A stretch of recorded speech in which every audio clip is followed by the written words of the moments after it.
Howdy, y'all. It's the weekend.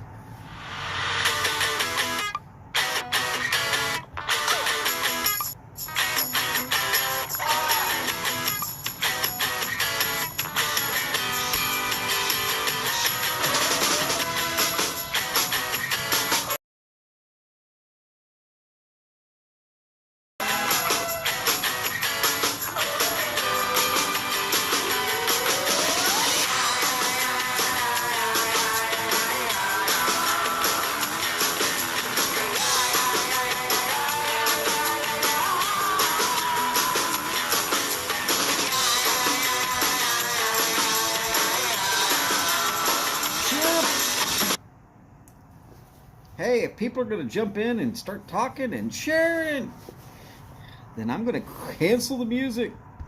Howdy, y'all. How are y'all doing today?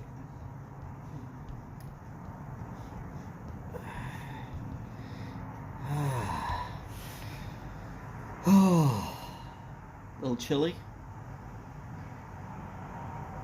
Got all the way up to 45 degrees today.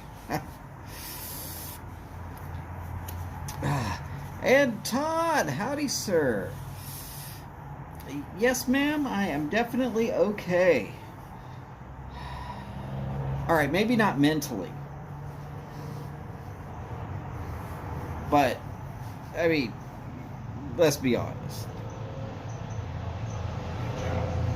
Y'all don't really show up because I'm completely sane, right? School bus.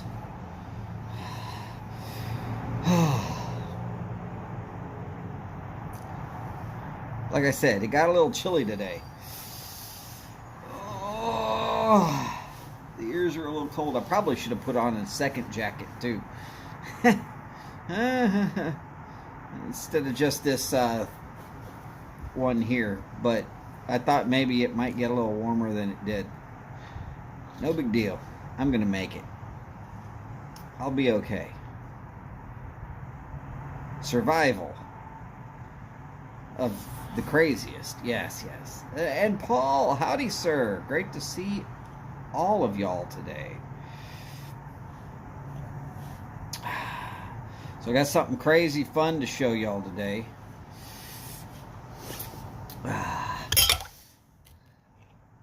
I'm not getting that out until later.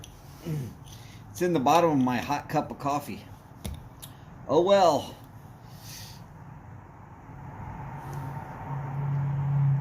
H. Upman, 175th anniversary.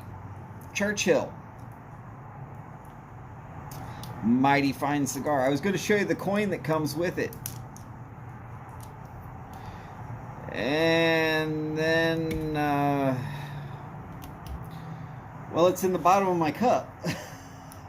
And my fingers aren't quite long enough to reach down to the bottom of the cup, so I'm just going to have to drink it out.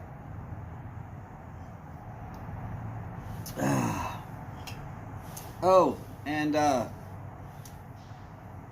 it's hot.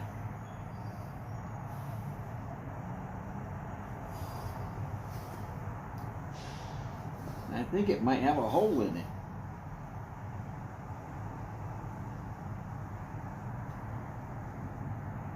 Huh. That's depressing if that's the case. Damn thing's practically new.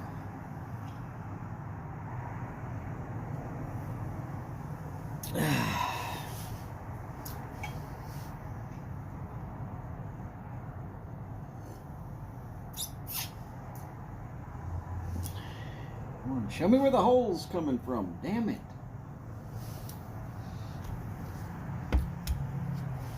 Looks like it has a pinhole in it too. Damn. That sucks. No, Sharon, I honestly did not want to do that. I didn't want to drop my silver looking coin into my cup of coffee. It's not going to hurt the coin any. At least I don't think it will. It'll be all melted. My coffee's not that hot. I don't go for drinking stuff so hot that it completely annihilates your taste buds. I saved that for pepper spicy stuff. Anybody want to disagree with me on that? Well, then you haven't seen what I did last April 1st. So, in case you're wondering, don't know if it'll show up very well. H. Upman, 175th anniversary, Churchill.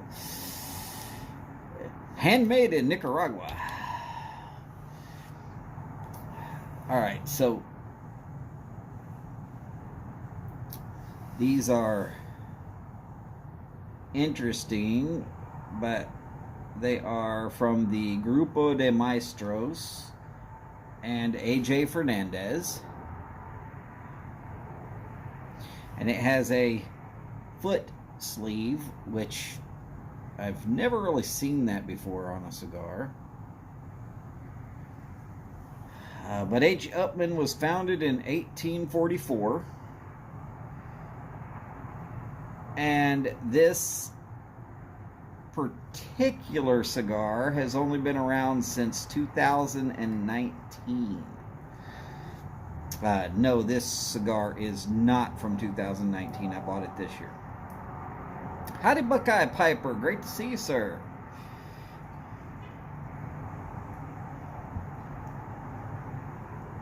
As per normal.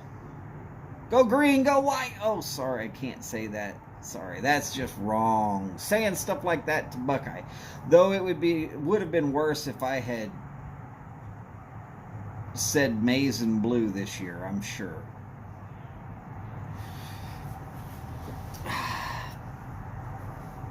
Buckeye understands. Believe me, Buckeye understands. I'm not going to explain it to you. If you don't understand, that's fine. I was just being a little bit rude.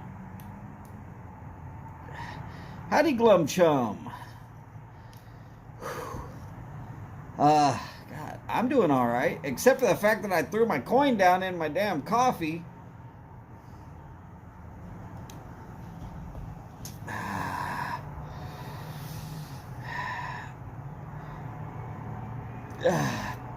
But it makes for a really, really nice coffee cup.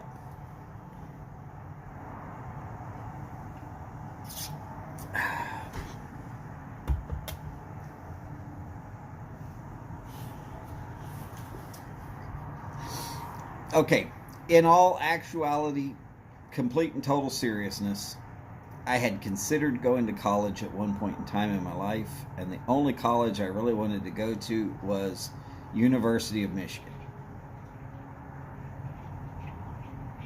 That would be the maize and blue. But that's all it was I wanted to go and never really got there. Visited a few times, never really got there. So I'm okay. Howdy, Steve. Great to see you, sir. Is Miss Kathy with you? And if she is, hopefully she's having as good a time as I am. If not, hit him again, Kathy. Hit him again. Nobody's going to see it from here.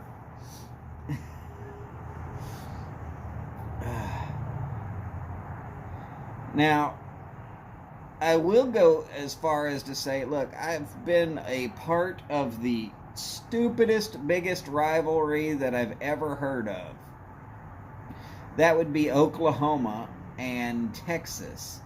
There is something about Oklahoma and Texas having some big, huge rivalry because two teams that play football hate each other so damn much that they literally have to play off-site from either one of their teams to keep the other team from having too much to do on their respective campuses. That would be the Red River rivalry of Oklahoma and Texas. Now, I say I've been a part of. What I mean by that is I live in Texas and I know people in Oklahoma.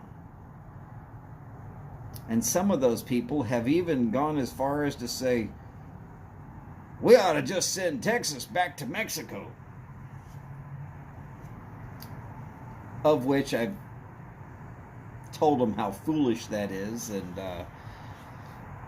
they didn't like my answer. But they don't understand that I don't have a problem with Oklahoma, nor with anything along the Red River.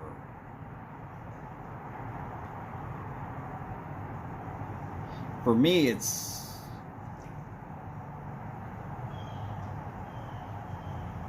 and I know there's going to be some people that are going to report this back to John as if I was talking bad about him.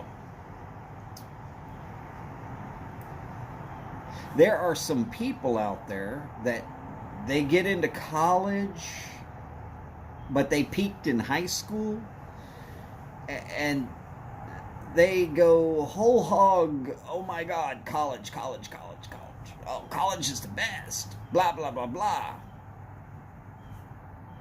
College was the best, they'd get paid more.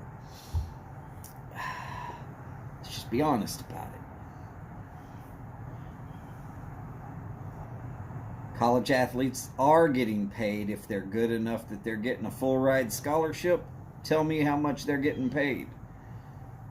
College scholarship for Baylor, full ride, is a little bit more than what I made as a good year as an electrician. Not a great year, but a good damn year as an electrician. Think about that. A full ride scholarship. Sure, there's a little bit of stuff that you got to pay out for. But a full ride scholarship is worth a little bit more than a good year as an electrician.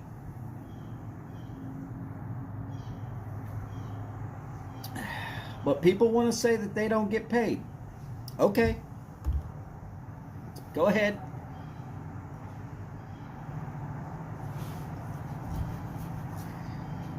Oh my God, Martin, it works.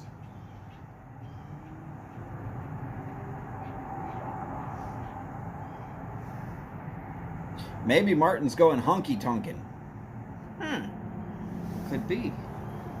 If he has a Tonka truck, then he's definitely going honk, honk, a Tonka truck. How's it going, Martin?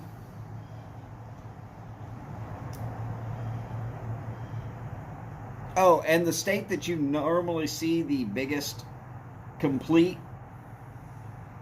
they love college football, and it doesn't get any better than college football tends to be Alabama. And why is that? That's because they don't have anything professional sports worth watching. Tell me, who is the professional sports team in Alabama? Yeah, Martin, believe me, I saw it. I thumbsed it up over there on YouTube today just because of that. I even left a comment about you being in Georgia, and I think that that's still well south of Canada.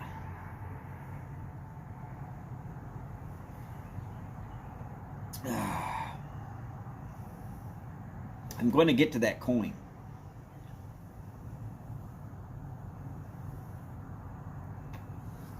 But my coffee's good enough, I don't want to throw it out just to get to the coin.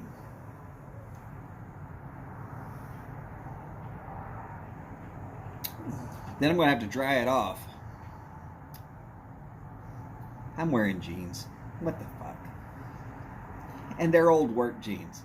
I do mean old work jeans. These have been through a few boilers. They are permanently stained in some colors that they're not really going out to meet people jeans.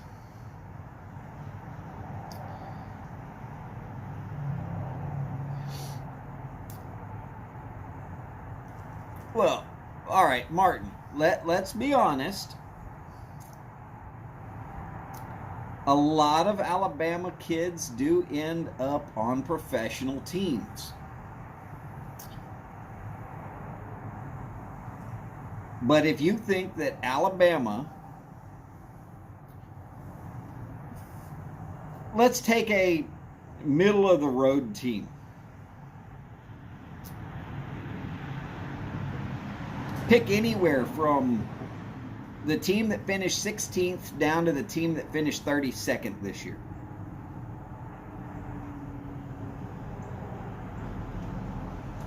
And if you think that Alabama could beat that professional football team,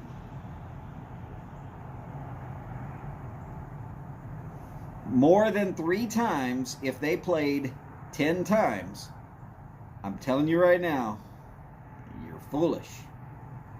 That's not going to happen.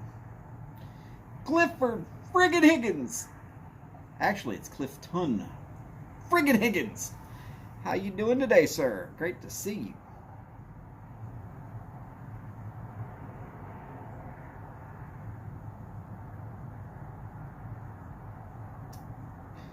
Steve, that's horrible.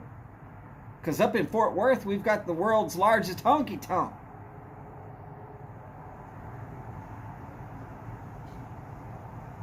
I'm a little chilly myself, but I got a cup of coffee that I got to finish real quick.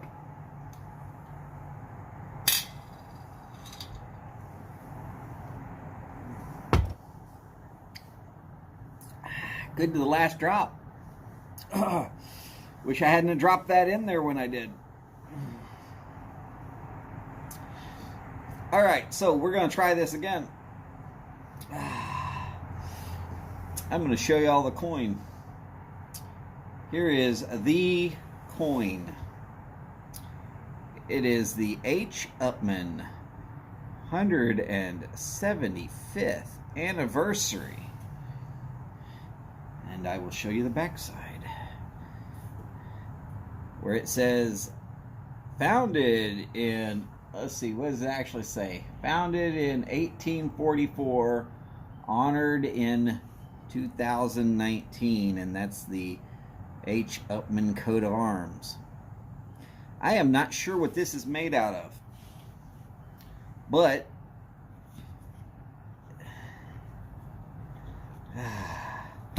I am pretty sure that it comes in a little plastic coin keeper, which I couldn't get all the sticky stuff off the back, so you wouldn't be able to see one side of the coin, but you'd be able to see the other. So I don't have a problem taking it out of here. Besides that, it's just a collector's item, no big deal. Ooh, so pretty. And that's the cigar I'm having this evening.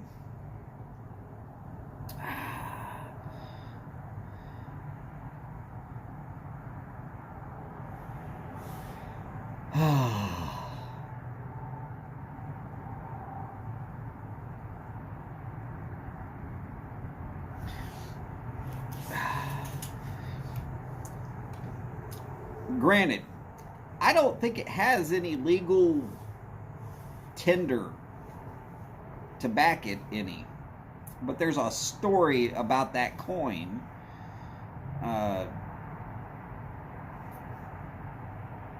that's on the inside of that box, and it's just a whole bunch of history. I mean, think about it, 175 years.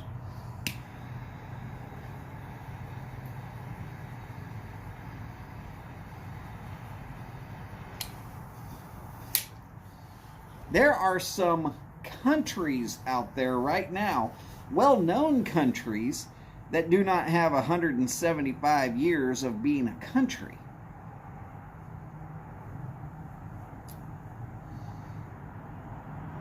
I mean, Finland's only a little over 100 years old.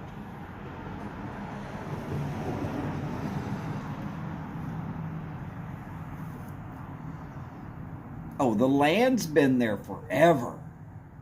But as a country, just a little over 100 years.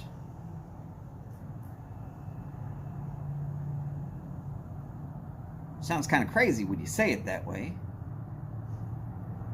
The H. Upmann cigar line has been around longer than Finland has been a country.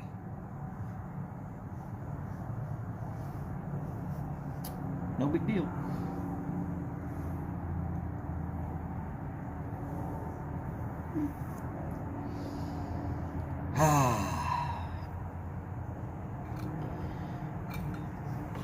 So this is the long tailgate. Oh, Cliff, I'm not cold. I'm just not warm. I might have, maybe should have put on a thicker coat than this one. But I didn't. Damn the torpedoes. Sorry, another phrase out of history, just saying.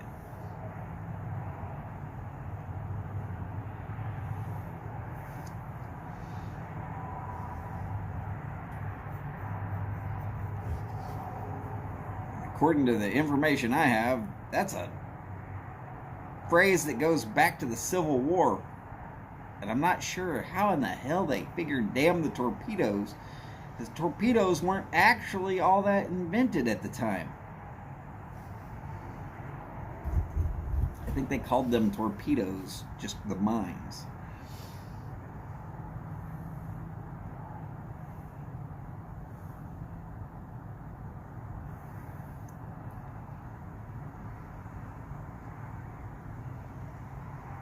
It is a great Tom Petty album. That is true.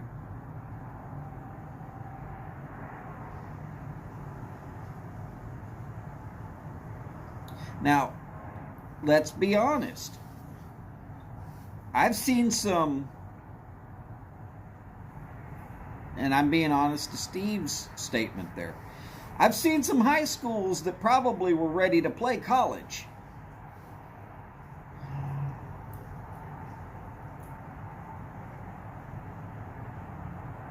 But for the most part,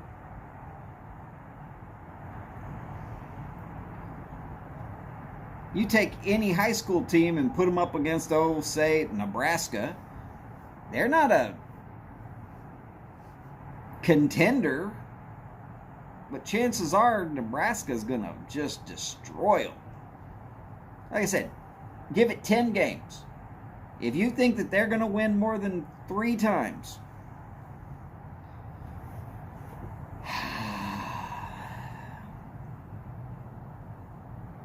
it's just not likely to happen.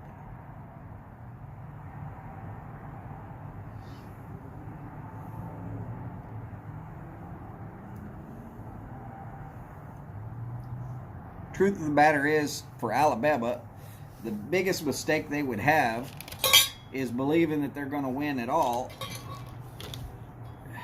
mostly due to the fact that their quarterback has never faced that many top-level college prospects ever.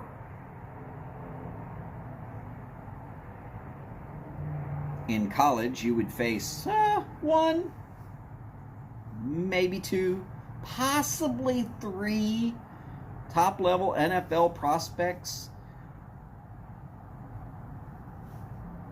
in any one game. You might face a full team of top-level college prospects through a whole season.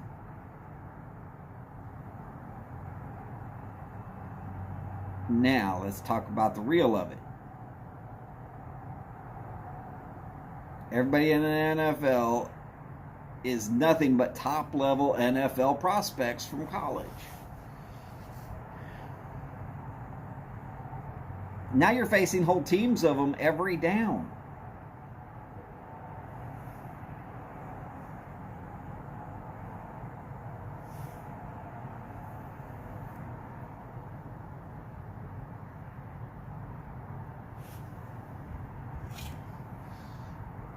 Clip, if I lived, I don't know, within 12 hours of the Muletown Pipe Show, I'd be there.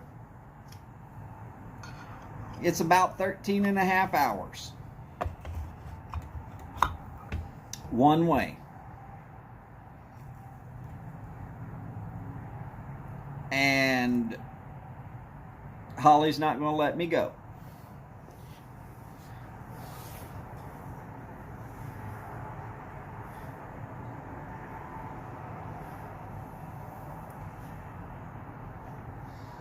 She said if I could drive there in one day and drive home in the same day, that she'd let me go. Which means it has to be a bit closer than 12 hours.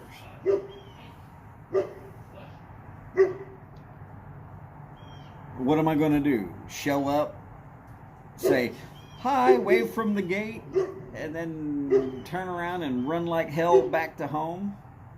That'd be the only way it would happen.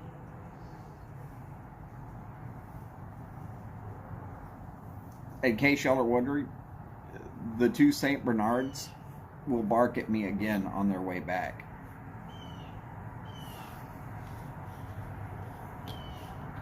Buckeye, you can stick around if you want. It's fine.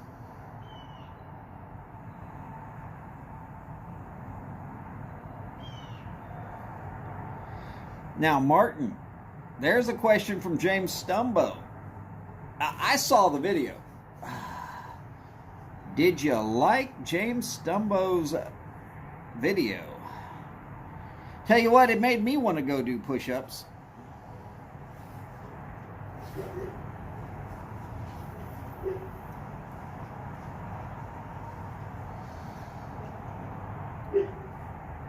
Well, Steve, see, I could get there, but I have to drive 3 hours farther, kind of at a angle.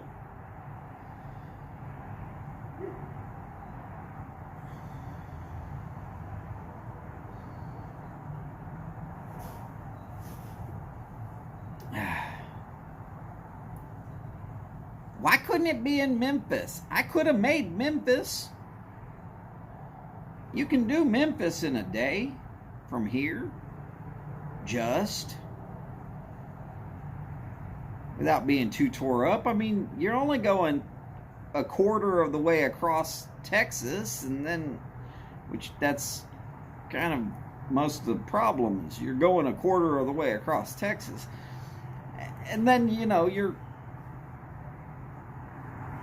got to go all the way across Arkansas.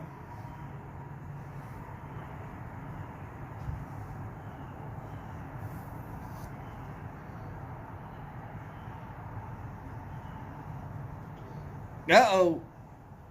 Cliff, be careful. James is talking about sending you another picture.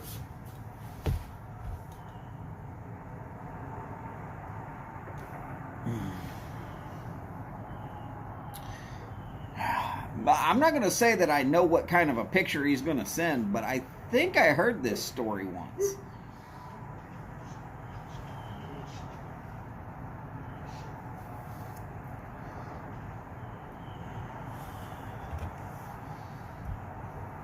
By the way, for any of y'all who have not been paying attention, Martin has a bird by the name of Mortensen J. Crow.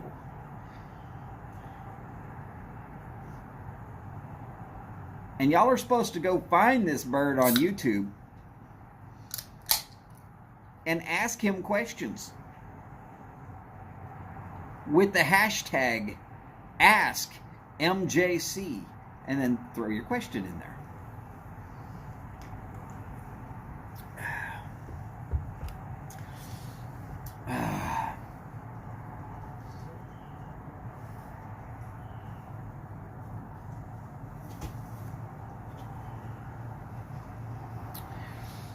So, for this evening, my question of Ask Mortensen J. Crow.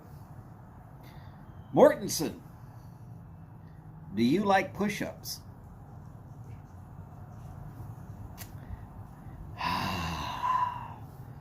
For y'all who don't know James sent out this lovely video, which will make you love push-ups.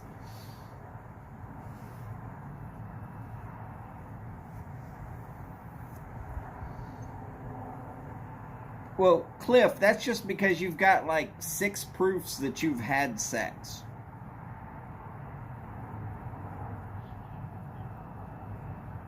Some of us stopped with 1 or maybe 2 proofs. You went high on the hog and got to 6.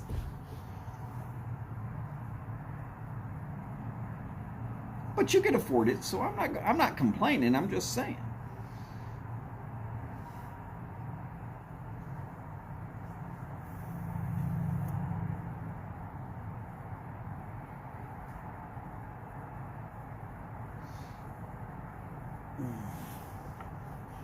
James, I can see that somebody might decide to take that particular video down for some strange reason.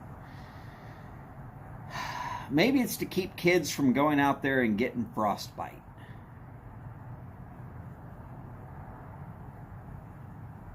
Doing push-ups in the snow. Just saying.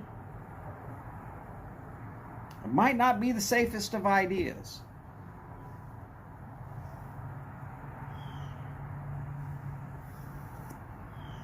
Entertaining, but might not be the safest of ideas. Some of y'all know what I'm talking about.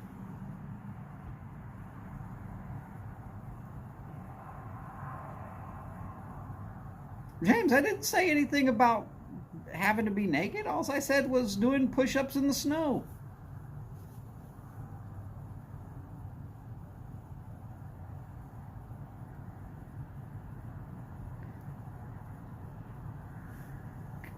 Cliff, all I said was proofs. I didn't say that's all you ever had. I just said proof.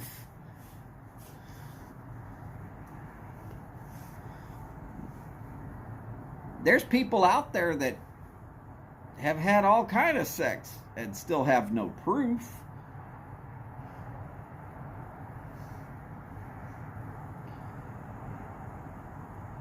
I don't know if Ron Jeremy has kids, but oh yeah, well, he was on film, so I guess he has all the proof he needs, huh?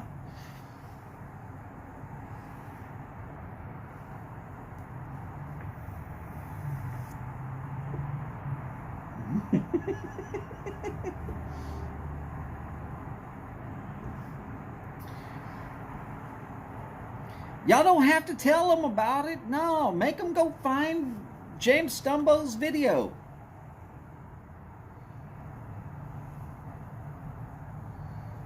And here I was thinking, go green, go white.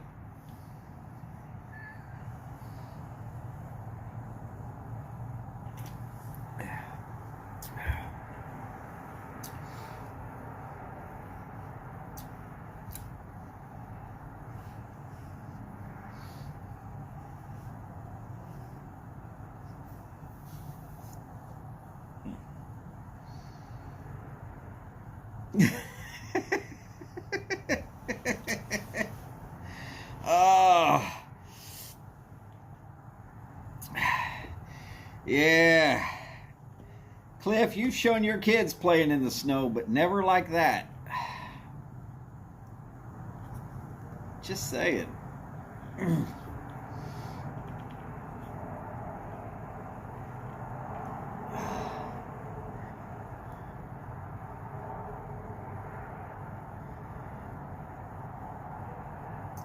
Oh. You know, some women are baby factories, and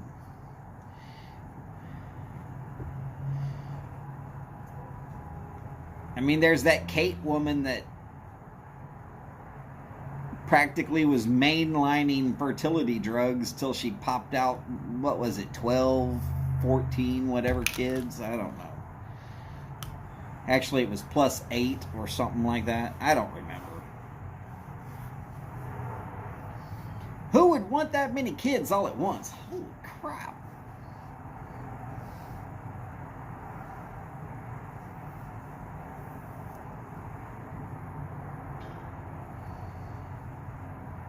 Well, see, that's part of the reason why y'all make such awesome videos, is that y'all get out there and spend time making those videos. I don't make good videos. Partly because I can't stay on focus. I mean, to make a good video, you gotta kind of stay focused on what you're trying to do there.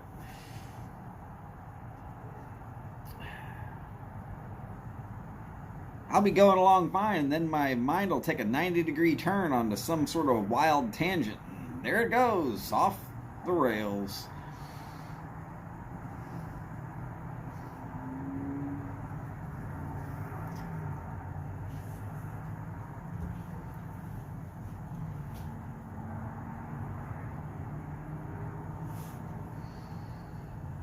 Yeah, Steve,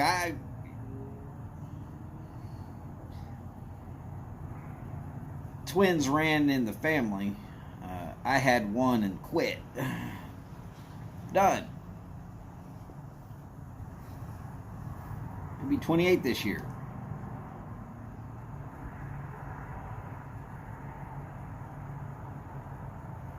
Good enough.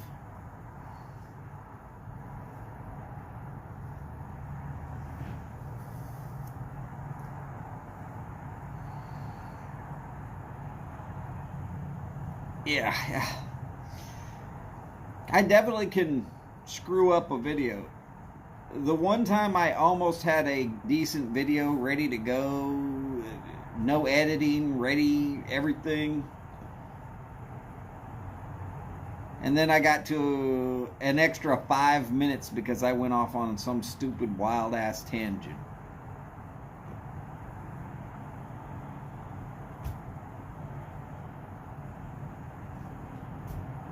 I would have to edit heavily any video I ever did.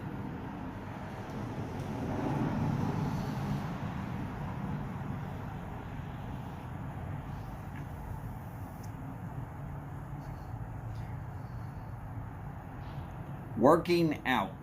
Well, that worked out well for you then, James.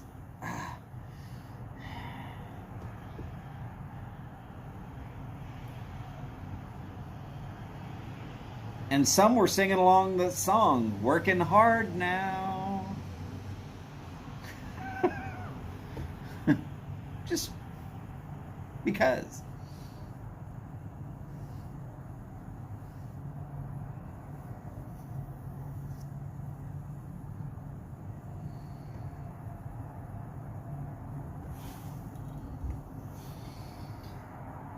Sometimes the other direction just needs to be taken. What was that? That was a Yogi Berra-ism. When you come to a fork in the road, take it.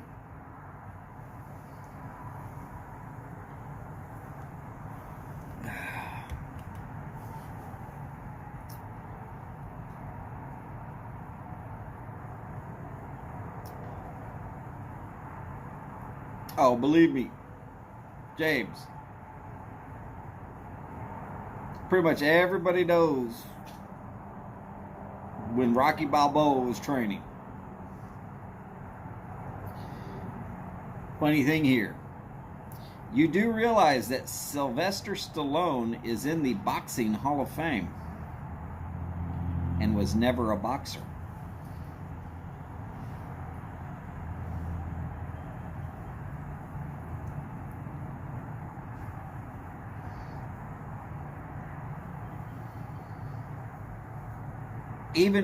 Even worse, if you look into the backstory of the movie Rocky, because the original Rocky was written and directed by Sylvester Stallone,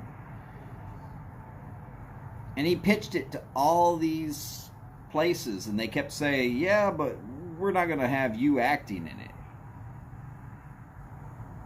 so he wouldn't sell it to them. And he got to the point where he literally had to sell his dog to keep his dog from starving.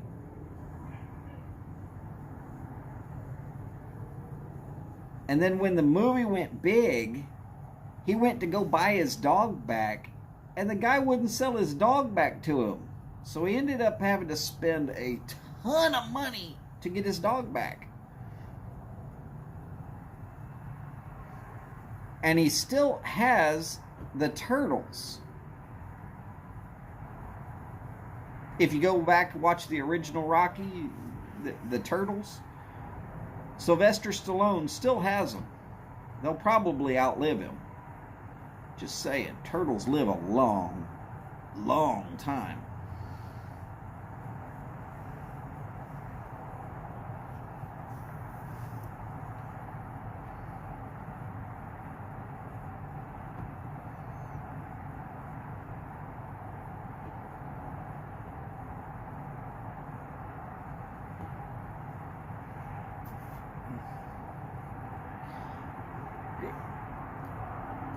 Damn it, Cliff, you're not supposed to tell me that. I can't get there before they're ready. Man, you're supposed to at least wait until I'm in Arkansas before saying that you're wrapping deer tenderloin in bacon. At least that way I could show up. No, you gotta wait till I'm sitting here in Houston going like, yeah.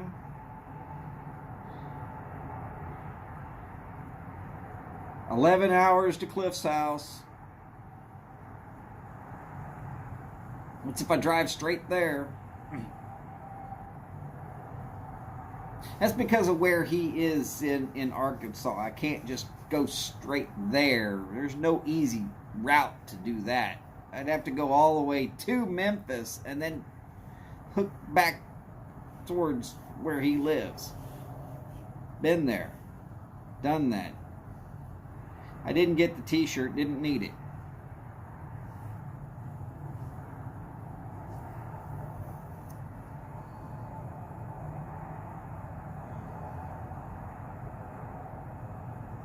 I remember one of those trips I was out there. I inspected the boilers at the plant that produces all the casings for just about every hot dog that is made on the planet.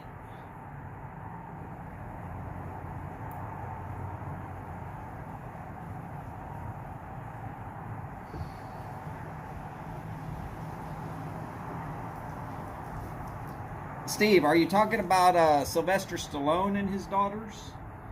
Or are you talking about Cliff Higgins and his daughters? I've not seen any of Sylvester Stallone's, but I have seen some of Cliff Higgins.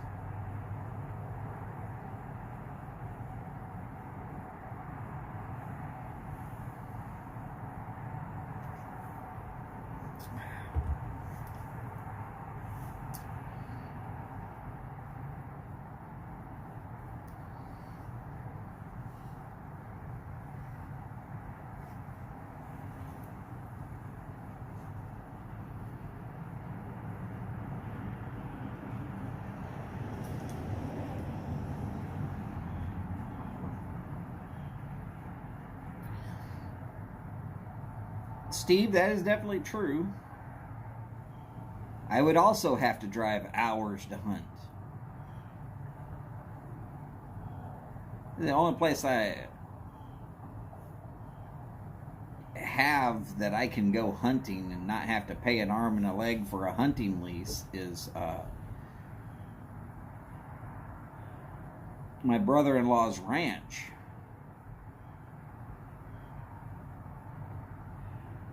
I'm not going to tell y'all exactly where it is, but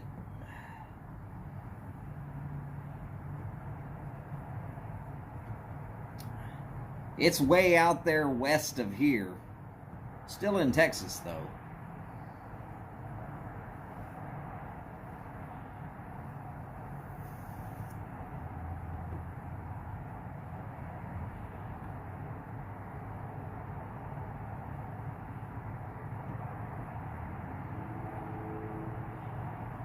They go pickle the hell out of some eggs.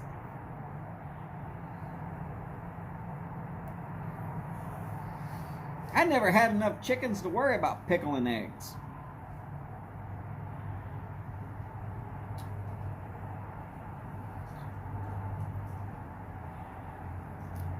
Though when you get done with the brine, you can put a whole chicken breast in there and let it sit overnight.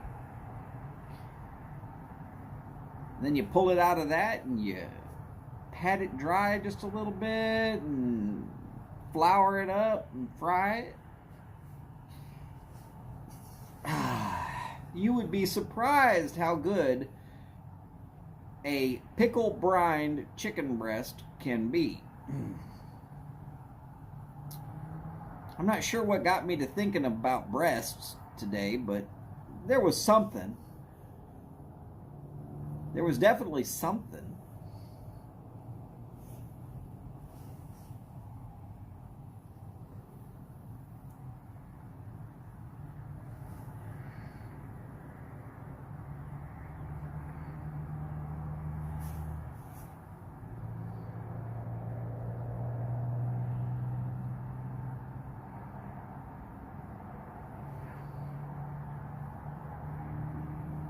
Cliff, I'm right there with you, brother. I'm not going to lie about it. This side.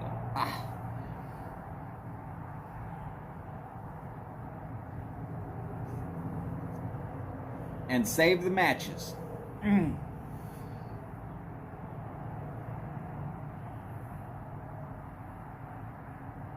How did I know that was coming? Could be a southern thing.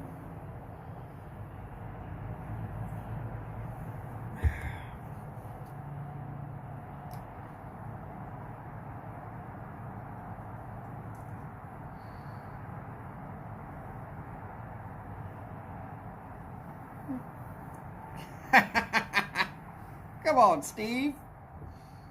Sounds like you've been speaking from experience on that one.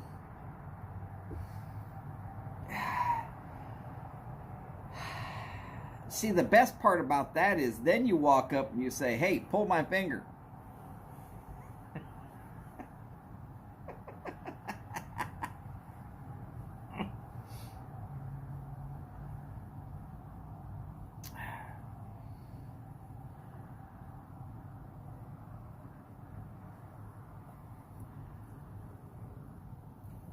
You don't have to convince anybody to pull your finger.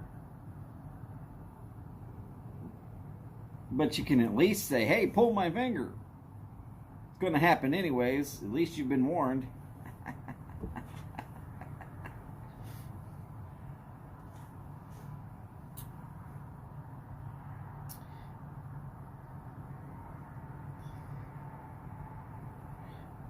True, Cliff. You only live once.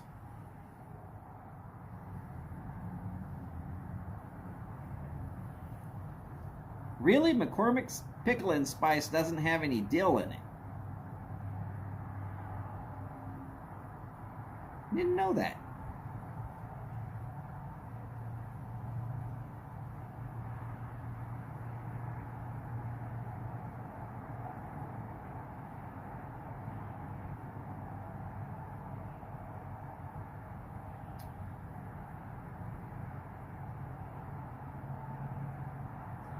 Personally, I like to take a big batch of onions and red wine vinegar and habaneros, slice them all up super fine, and just soak them down in some red wine vinegar for a couple of days. Tasty on everything.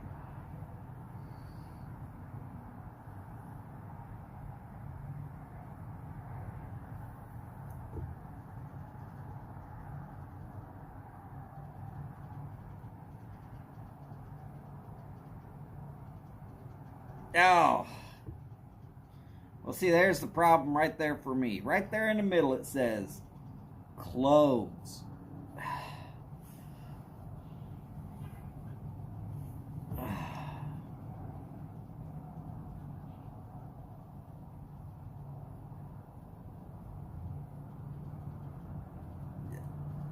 I don't do cloves. It's part of the reason why I don't like pumpkin pie.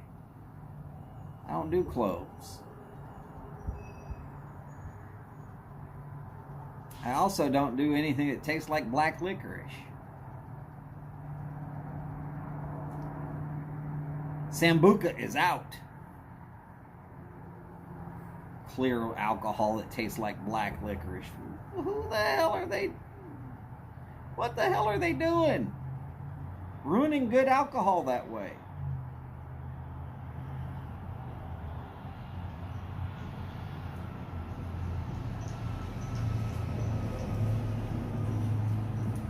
Well, I know you're not making pickled eggs for me. They won't last long enough to get to me.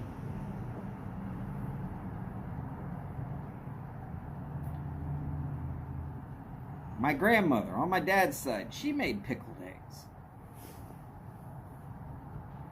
She had them 1-gallon jars full of them.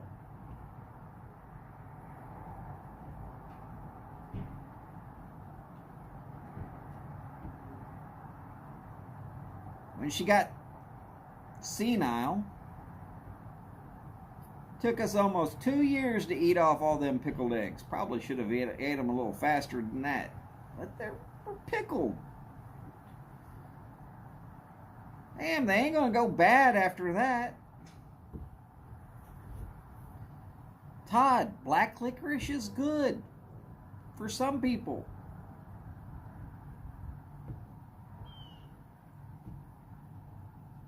Yeah, some people like Captain Black Grape.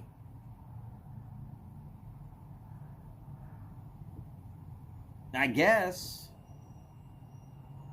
Some people like Groovy Blue cigars.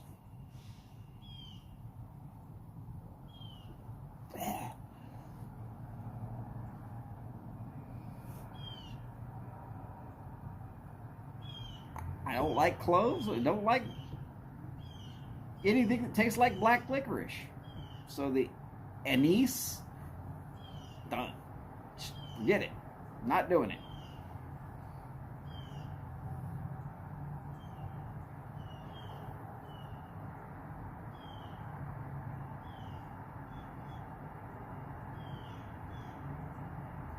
Oh yeah, James, no, not a problem. And I'm not asking for anybody to send me any pickled eggs. Trust me, I'm not asking for it.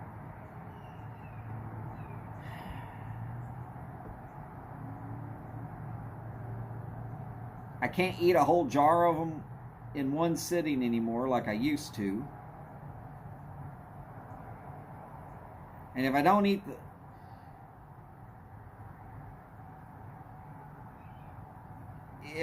the whole jar all at once, I'm up a creek.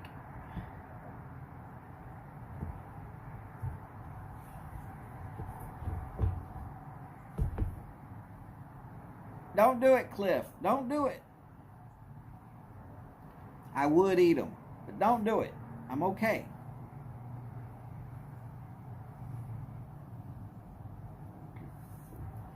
I got a little burned out with the supply that my grandmother had.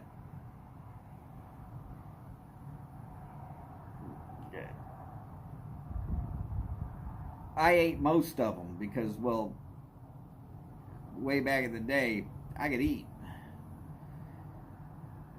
constantly.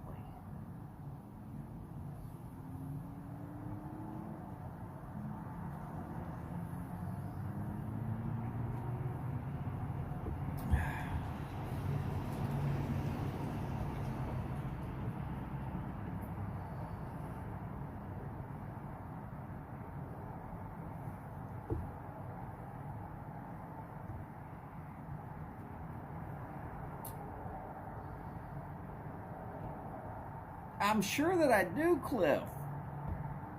But then I need to send you something back in return, and I don't have anything I can send you right now. Then I'm going to feel like I owe you for forever until I get something that I can send you that's actually worthy of the gift you sent me. which bugs me.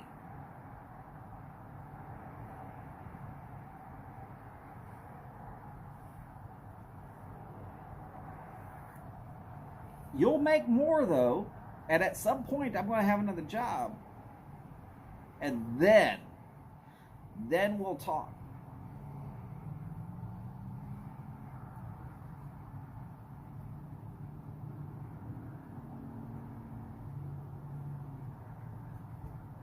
I just hate taking things from people.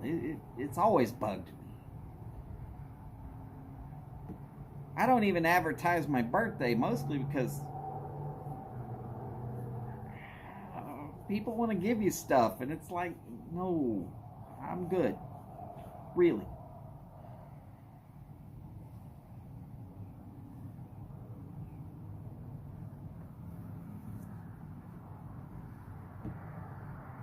Well, Cliff, if you're going to drive to Houston, just do it just before Muletown. That way I can go with you. Oh, don't do that.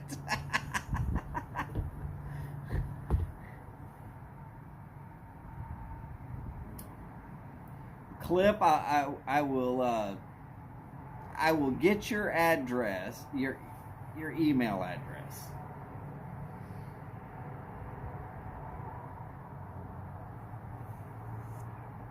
Martin will eat them on the live, as long as they're not too spicy.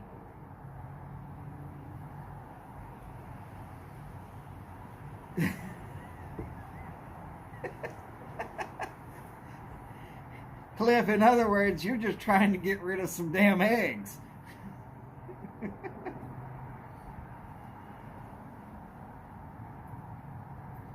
I like how at some point they start bouncing like rubber ball.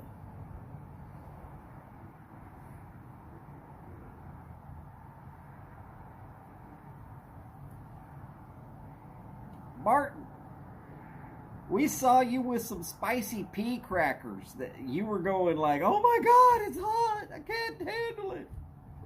Come on, Martin. And then when you did that, I spoke up and I got set up by a person we all know and love there at the Briar Report.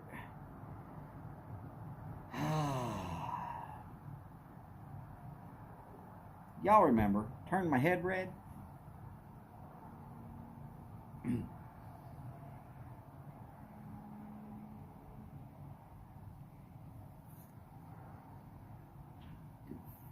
It was fun though. Y'all think that I was like in some sort of uncontrollable pain? No, but I know that I got close enough to my limits that I didn't have to go any farther.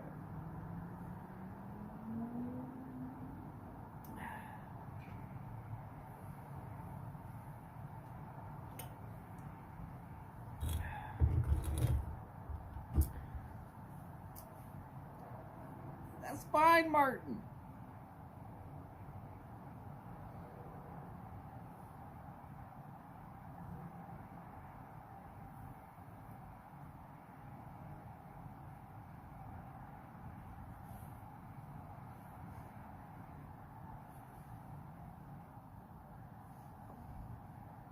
It's locked. You're not getting in that way. My cat wants in. I'm not going to open the door for him this time.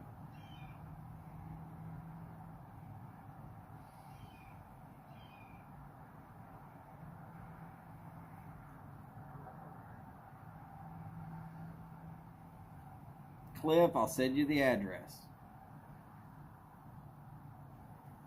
I wonder if he knows that I don't have his email address to send my address.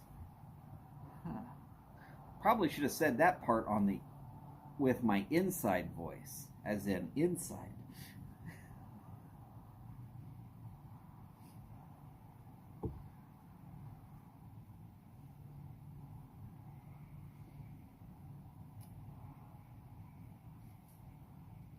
Hey, James. You have Cliff's email address, or you have Cliff's.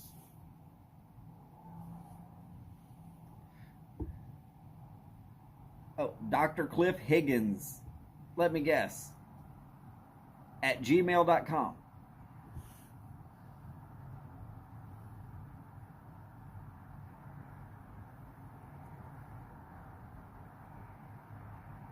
I probably could have looked it up. I mean, I definitely looked up your dental practice enough to know that you grew up in West Memphis. Part of the reason why you don't want to mess with Cliff Higgins. I think he became a dentist because he had to put so many of them teeth that he knocked out back in. You don't grow up in West Memphis as a white boy without growing up to scuffle. Willie, hello.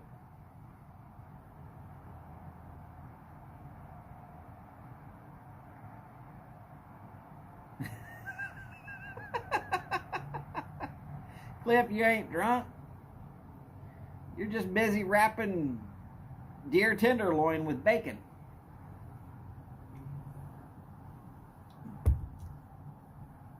How's Nashville on this nice cool evening there, Willie?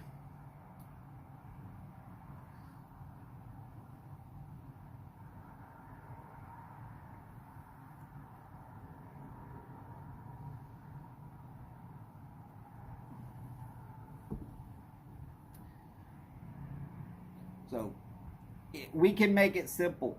For anybody that has my actual address and knows how to get in touch with Cliff quick and easy, you can send my address to Cliff Higgins. If he has reportedly not gotten me or not gotten my address in the short run, then I will take the time to make sure to get it to him my own damn self. Probably a few dozen of y'all that have my address.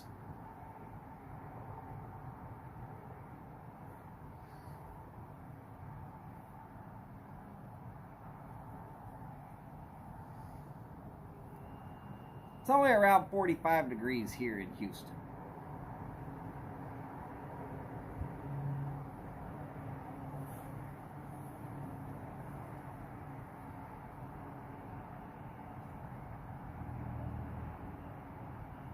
Cliff, that can't be true, because if you were drunker than shit, you'd walk inside with a lit pipe. Then you'd be deader than shit, not drunker than shit. Just saying. 35 and windy. Ooh. We got a slight breeze. Humidity's still pretty high. So it's uncomfortable. But it's not cold. Again, this is all about keeping the ears from having bad ear problems later on tonight.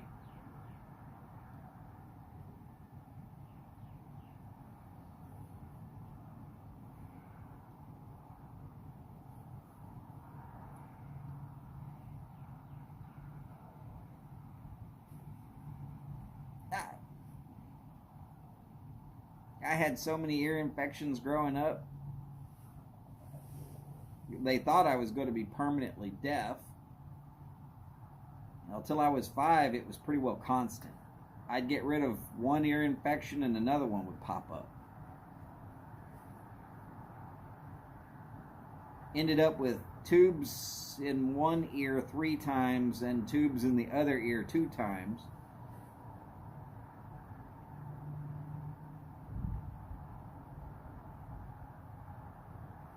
Uh-oh, Mama ain't home. All bets are off then. Later tonight, we'll be seeing Cliff having his running around the house butt naked.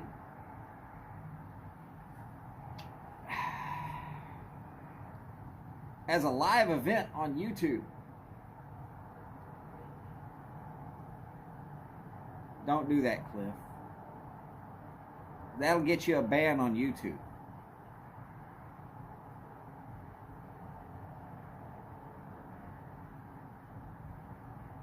Plus, you might end up with like bronchitis or pneumonia or something even worse. Frostbite on places where you don't want to be bit. Woo! Howdy, Jim. How's it going, sir?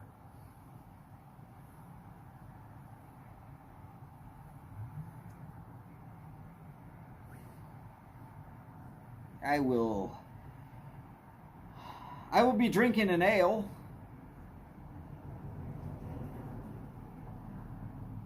It says ale right there on the can. Look, right there. Ale.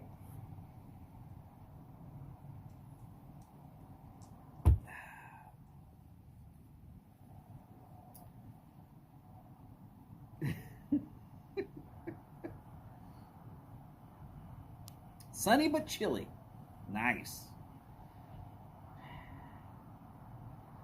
But yeah, you get up in the desert, almost never get any clouds. Wow, does that temperature drop as it starts going towards night. Even in the summer, it drops off pretty stoutly. Last time I was in Vegas was during the summer. In the daytime, it was t-shirt and shorts, and at night it was jeans and a jacket, kind of like this. Just something to keep the wind from taking all your body heat. But it's the summer. It's not going to be cold. It's Vegas. It's always hot. No, at night it gets pretty cool. Unless you're inside the casinos.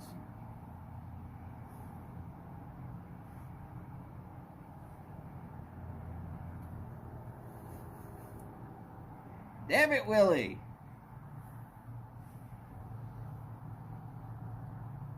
Isn't that supposed to be what you ask Martin?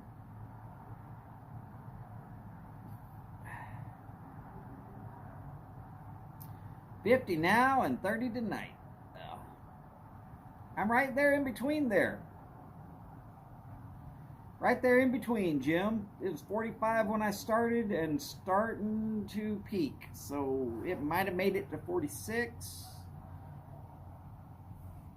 Gonna drop down to about 35 tonight, according to what I read earlier. Ah, almost bourbon. Good man, Cliff. I say almost bourbon because Jack Daniels is not bourbon.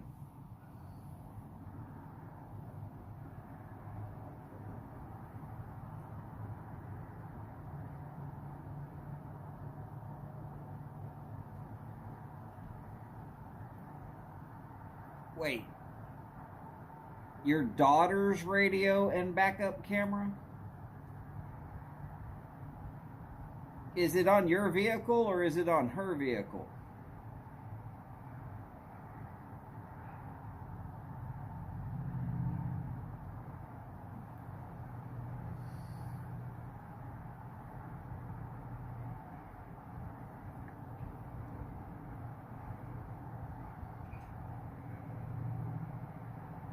Oh, goodness. All right, y'all heard it. Stay the hell out of Georgia. Setting a teenager loose with a radio and a backup camera. Means she's going to quickly forget how to use mirrors.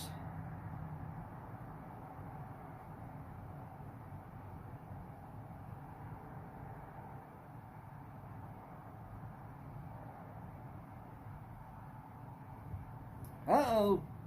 Cliff's a fifth in.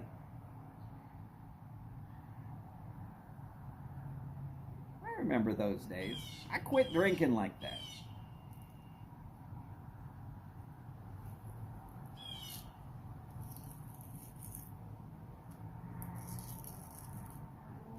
Figured out that it wasn't doing me no good. I'm not telling anybody else that they shouldn't. Just letting you know that I don't.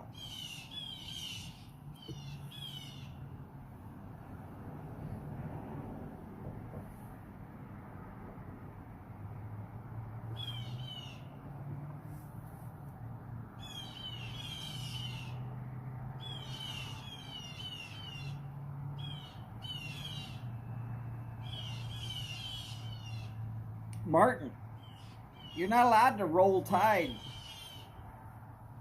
and dogs at the same time. Just say it. That's illegal gambling.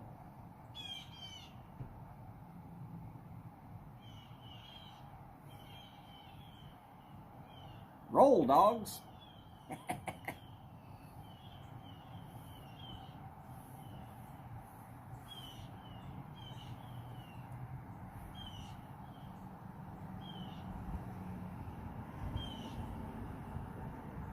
Radio and a backup camera.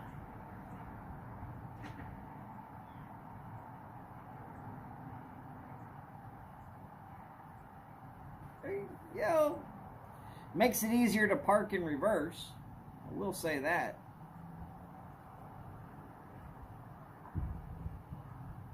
Ooh, and there's something that a lot of people don't know. You're actually a lot safer to back into a parking spot than it is to pull forward into a parking spot.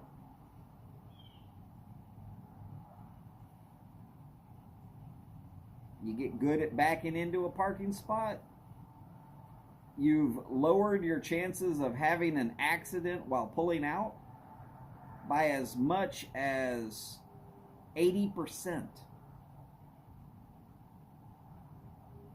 That's one of those insurance things that was in a class that I had to take.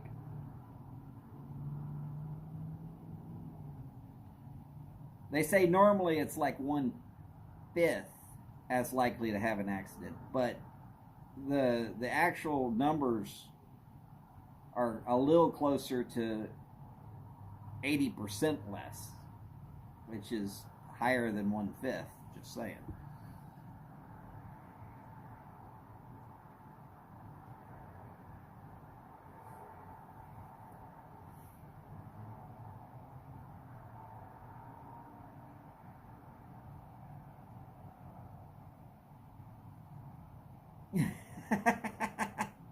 All good, Cliff. You know, I'm not.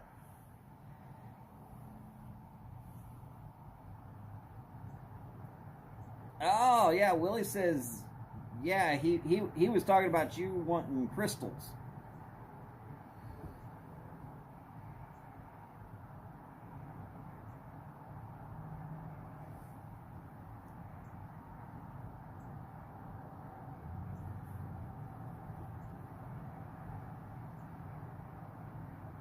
Of course, they probably called it crystals because that's where they hid the meth.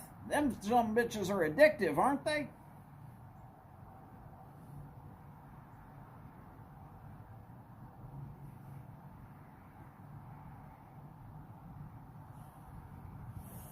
Y'all don't really have to actually answer that. Some of y'all don't know what crystals are. It's the southern version of White Castle. Some of y'all don't know what White Castle is. Okay. I never was addicted to small burgers, though. Gotta eat 5 of them just to get the same meal as I could get out of one Whataburger. Just saying.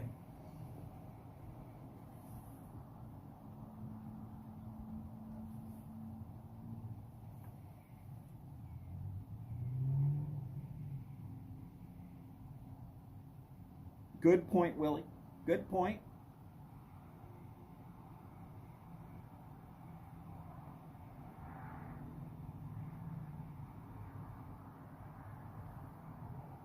Martin, would that be bow, arrow, firearms, or basketball?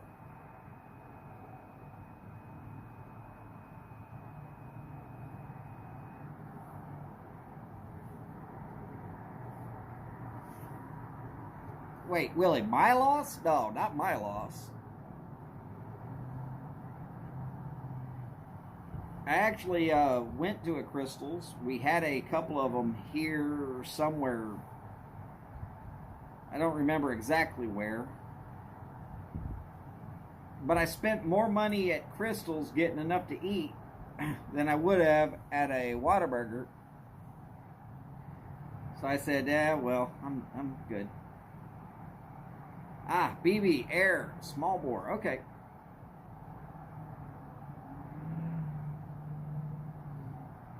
.22 and smaller. Small bore.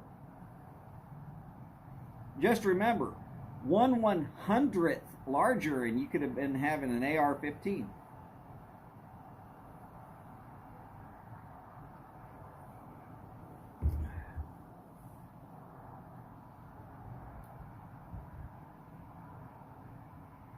Or is it 3/100ths larger? 223. I guess that's 3,000ths larger. Yeah, 3,000ths of an inch larger.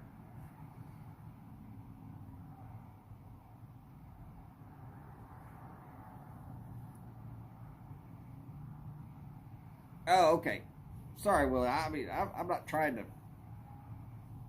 I'm not trying to diss on crystals. It's just I always had to keep going right back in to order some more. Little damn burgers never filled me up. Like crawfish. Hell, just the act of unwrapping the burger took me too damn much energy. I was already hungry for another one by the time I got it done.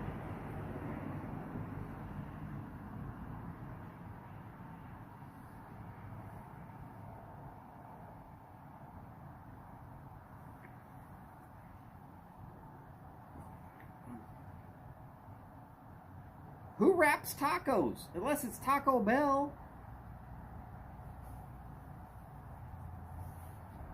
All the good tacos come off of a truck anyways.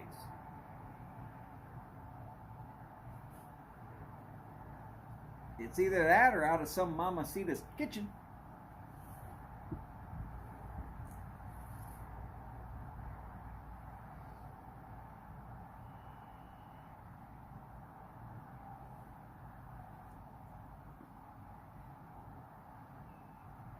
Well, Willie, everybody has nightmares too, which are just dreams. Just saying.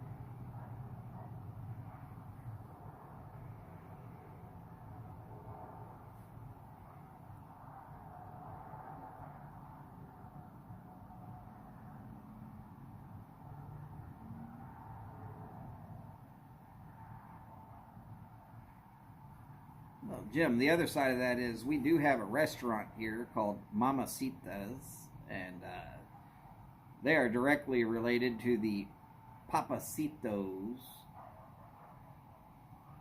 the Papa's whole company of restaurants. But I'm talking about back when I lived in Kingsville, and hell, I was one of the few white boys that lived down there.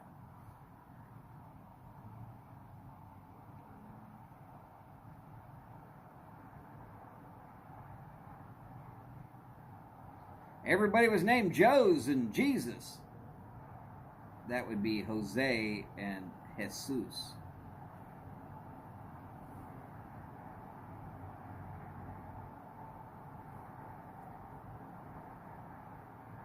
Howdy, Matthew. Great to see you, sir.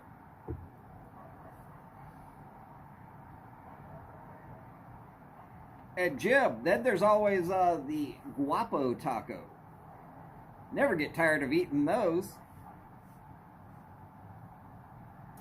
Oh my God! Good day, Glenn. I can't actually say it the way Glenn would say it. Sorry, Glenn. My Aussie accent is horrid. As in non-existent.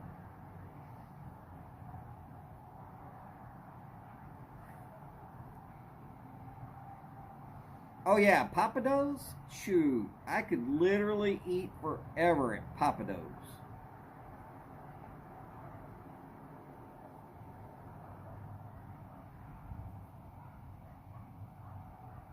Well, I try, but every time I see your name, I go, "Good day, Glenn."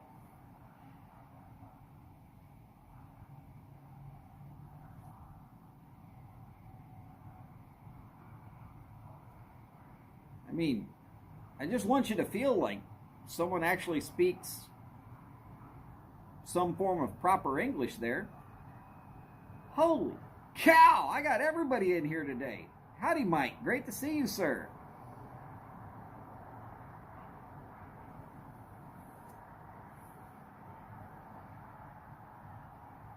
this might be the greatest tailgate that has ever happened.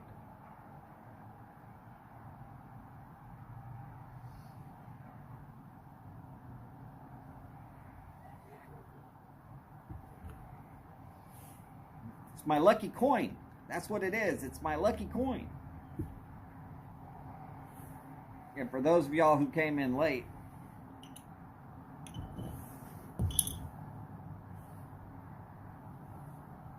my lucky coin is the H. Upman 175th anniversary coin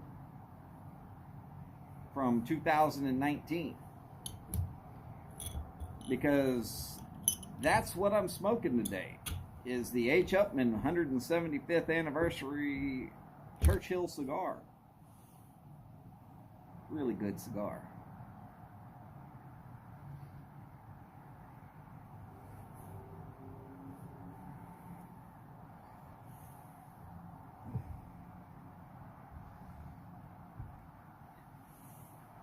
Oh, also, for anybody who showed up late, y'all need to see if y'all can find James Stumbo's video about Mortensen J. Crow.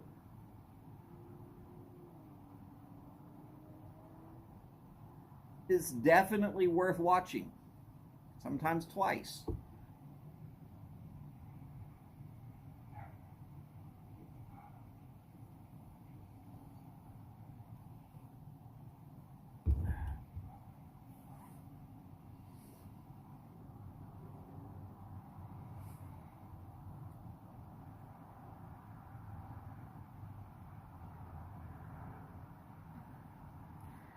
True, Steve. I hear that.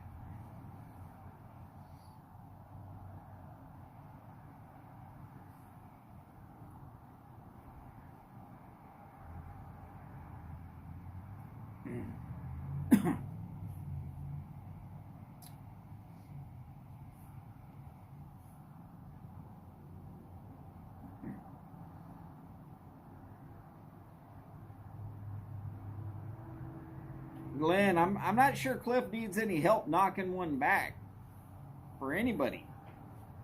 He said he's already a fifth in.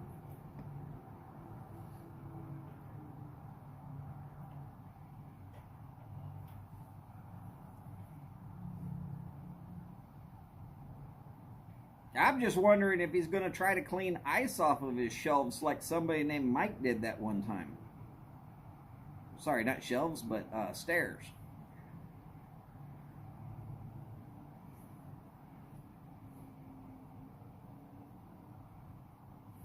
Uh-oh, a good drinking game. Come on, Willie, tell us all about it. This might get exciting.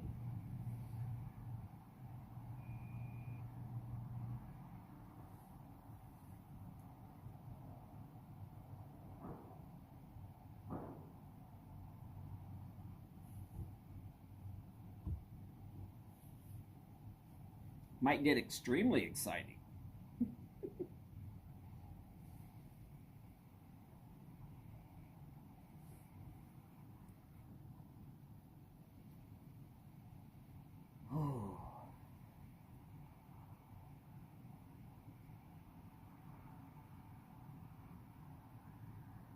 There you go, James. Hell yeah.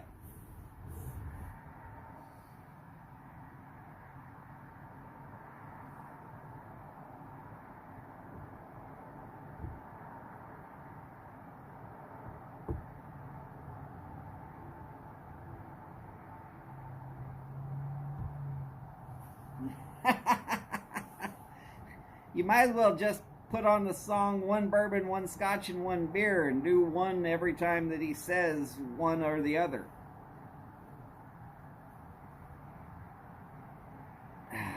Remember, he gets pretty creative there at the end, too.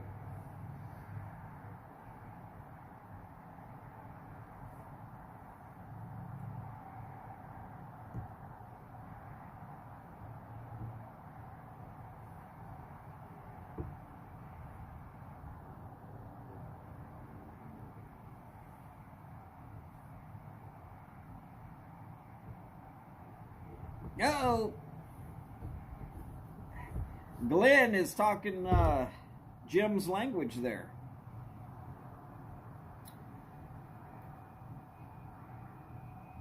All right, Glenn, happy hunting.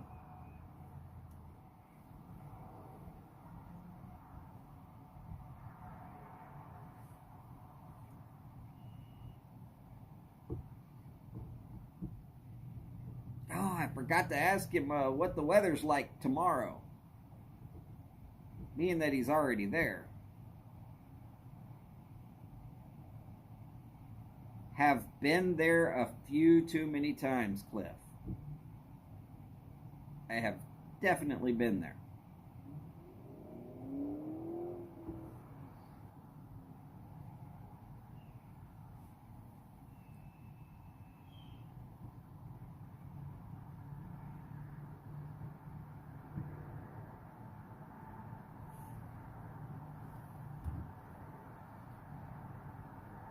So did everybody do all right for IPSD?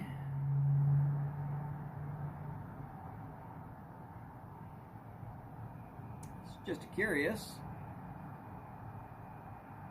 I saw that Mike at Briar Blues had some K Woodies. I believe I saw that he got some Asikians.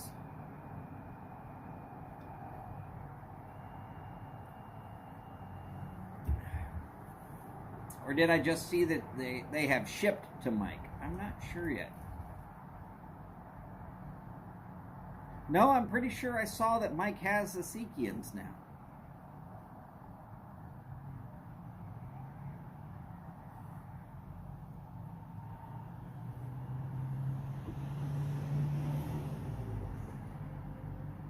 I don't know, maybe one or two of y'all don't know about Asikian pipes, but from what everybody who has one says, they are excellently made. From what I've seen with my own damn eyes, they're beautiful.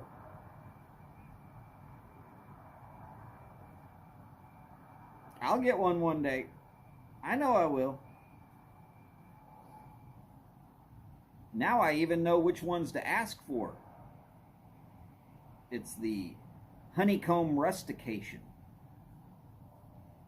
Now I know what it's called. I can call it by the actual name.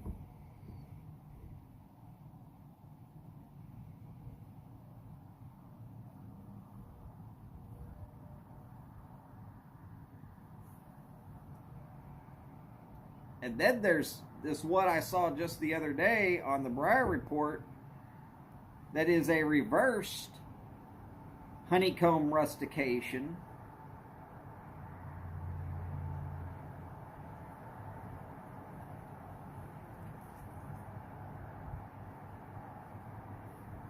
All I can say is some of y'all are so much more talented than I will ever be.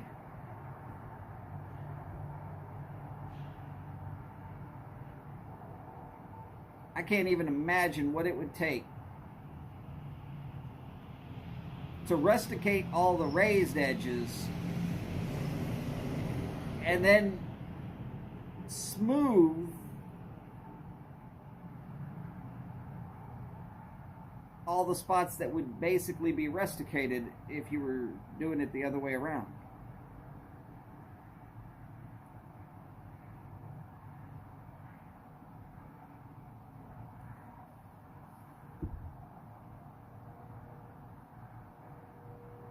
And if you haven't been reading the blob, the blog there, Phil at Briar Report puts out daily, you've been missing out. It's an easy read. Well, the last 3 days have been getting a little long-winded, but it's okay. That happens from time to time. Normally I can get through it in the morning with 1 cup of coffee. Today it took 2. It's all right.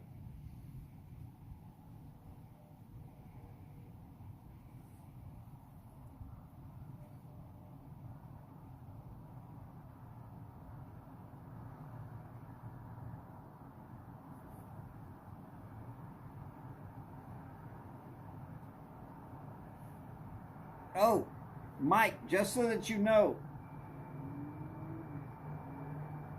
Martin has proved that yesterday honk honk did not work on my live stream, but that today honk honk does work on my live stream.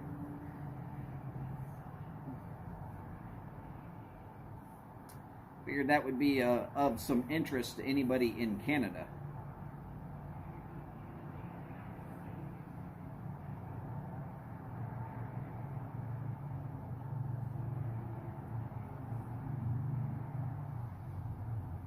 I think it's something to do with some kind of truck rally. Yes, yes, Canadian geese. That's why I didn't understand. I mean, they had something against Canadians in general. I mean, isn't that the Canadian goose sound? Honk, honk.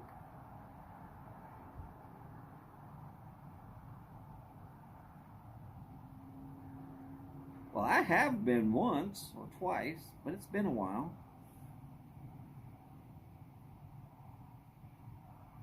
Funny story about that.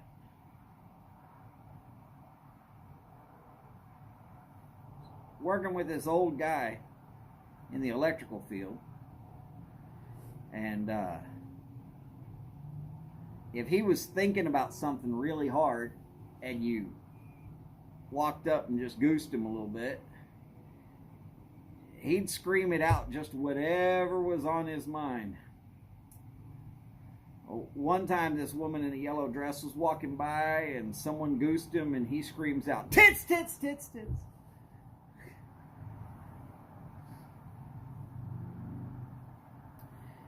Took us a half hour to stop laughing.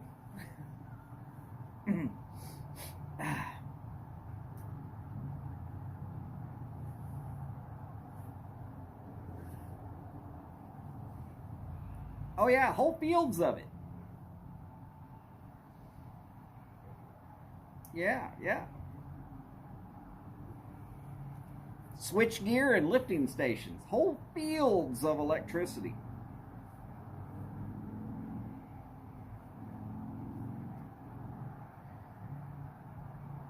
Have to go all the way back to AC/DC and start screaming, "High voltage!" Not quite like cotton. Tends to be, if you can actually see the electricity, you're fucked.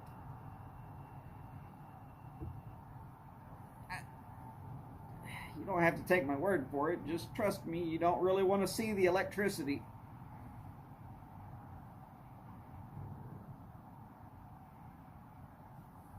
Unless you're a welder.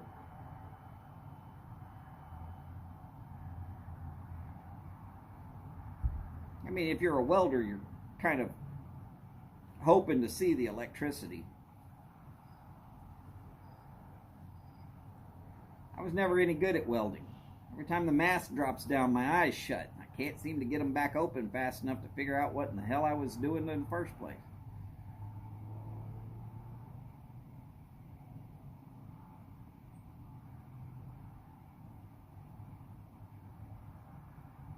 Can't weld a lick. But I'm certified by the National Board of Boiler Inspectors to inspect any weld that there is.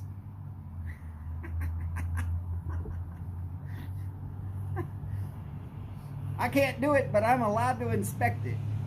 Awesome.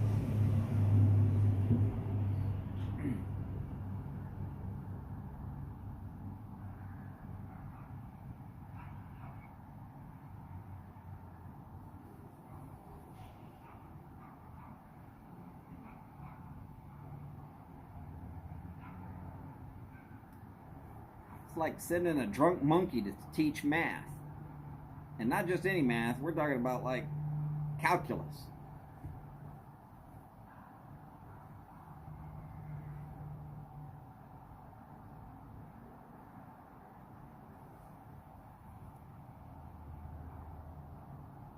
But I passed a test. They said that I'm loud. Loud? Back to cooking dinner. All right, Mike, well, have fun. Hopefully we were entertaining for a little while. You take care, and we hope to see you soon.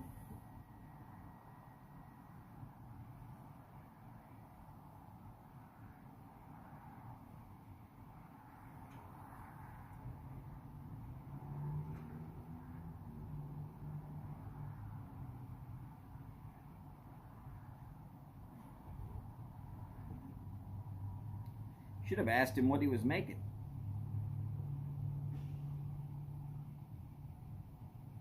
Of course, the way he came in and said hi to everybody, I guess he's probably cooking Italian.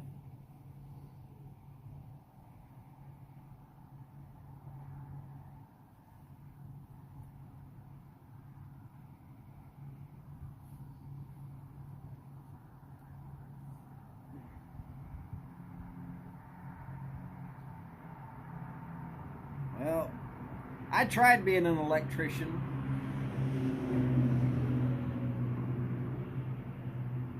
The only thing I can tell you is anything I welded immediately went into the scrap pile to be cut back up and melted back down because there was no way you were going to use it.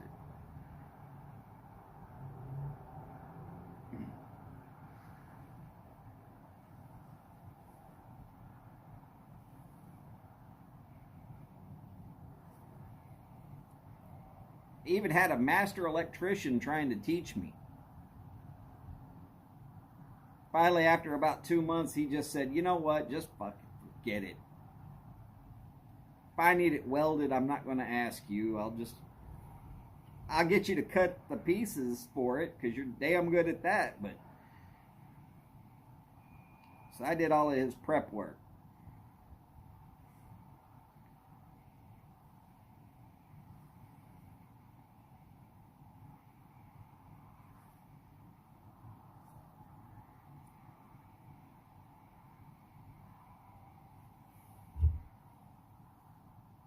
I don't know why I couldn't weld.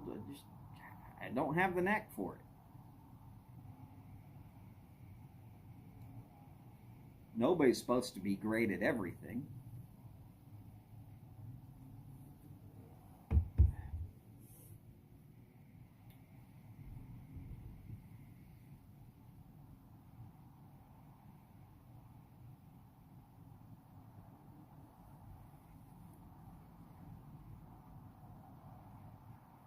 And if I was supposed to be great at everything, well, I failed. That's fine. Bet you I'm no good at brain surgery either, but I haven't found anybody that wants to sign a waiver so that I can practice.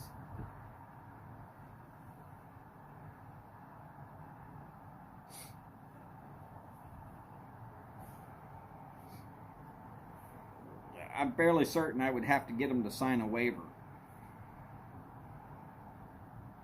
I wouldn't want to go to jail for that.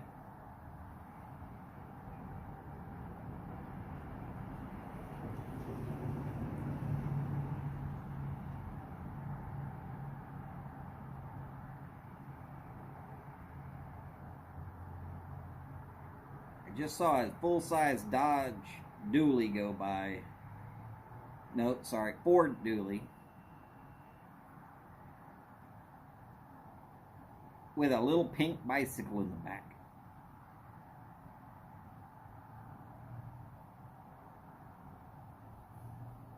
You could barely see the handlebars sticking up past the bed of the truck. Little streamers flying.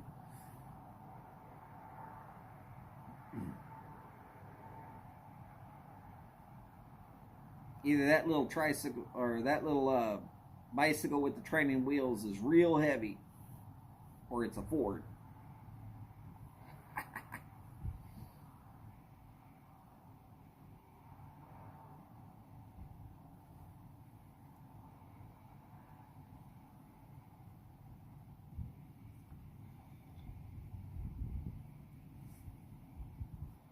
Thank you, Paul. I appreciate that.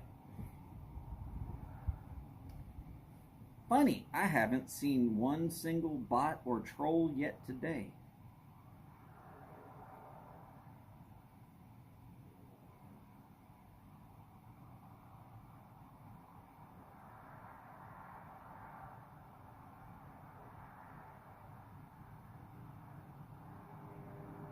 That's all right, though. I can handle that the bots and trolls have decided to leave me alone finally.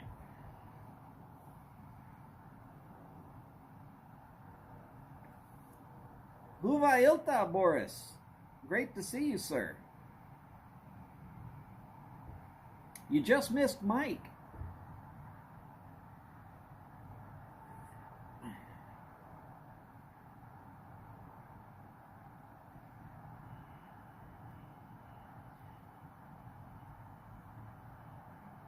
And no, Boris, I'm not cold. It's only about 45 degrees. It's fine here.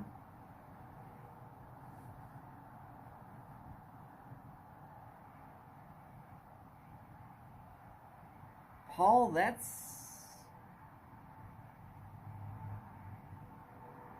a very interesting statement.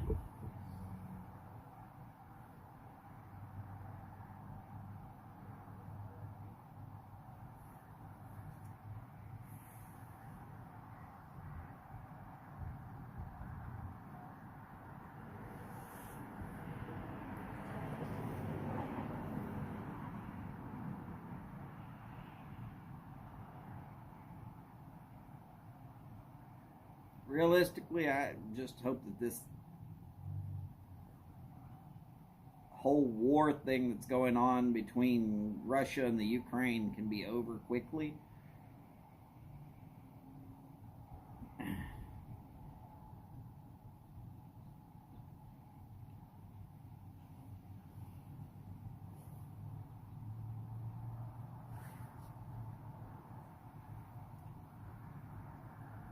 Oh, all cool, Boris. Not a problem. Y'all remember, tailgating is not mandatory. There's nobody that's going to say, oh my God, you got to show up for tailgating.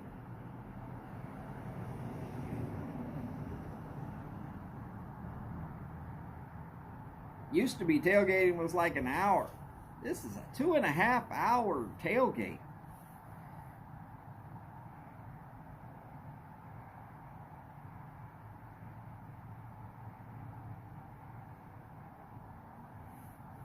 I would love for some more YTPCers to say, hey, I want to throw my hat in on the ring on Friday and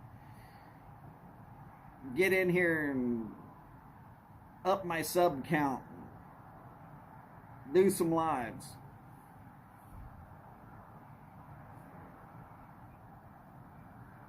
It's a great time to be there.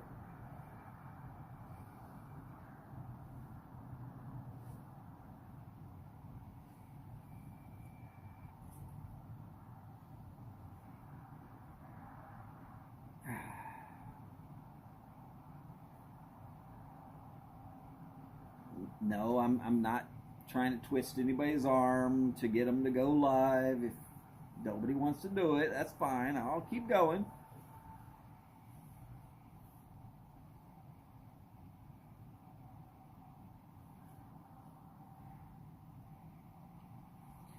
Though I will say I've got a lot of respect for Chad with the amount of time that he would spend, 3 hours at a shot, sitting on his porch, discussing anything and everything. And keeping the conversation moving pretty well, too.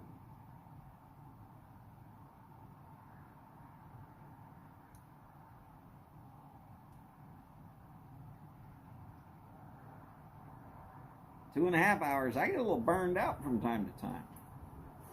But I'll keep going.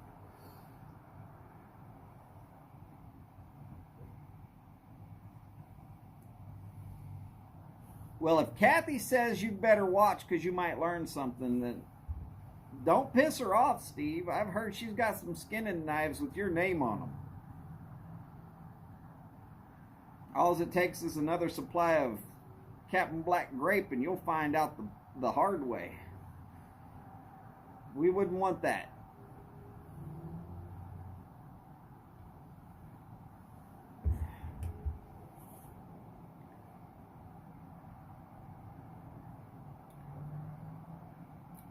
Matthew, that's about an hour one way.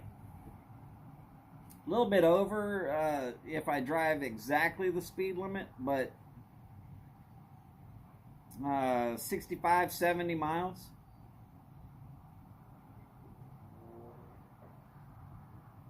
Houston is kind of a spread out place. They live on the extreme north side of town, and I live on the extreme south side of town. Quite literally, I'm in Galveston County, almost dead set in between Galveston and Houston.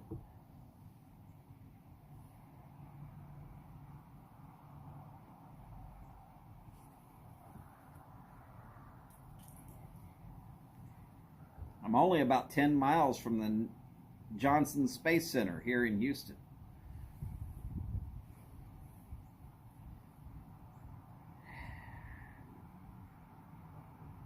Hell, they're damn near in Huntsville. Not quite.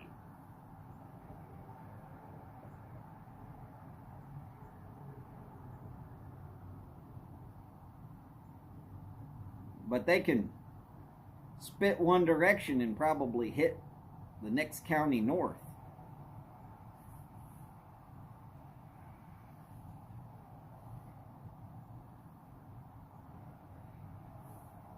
But I have thought about it, Matthew. I definitely have thought about it. Some of the problem is with COVID. I would do it, but then I'd have to quarantine myself before I could come back with both my wife and my mother-in-law having asthma. I can't in good faith take that risk right now.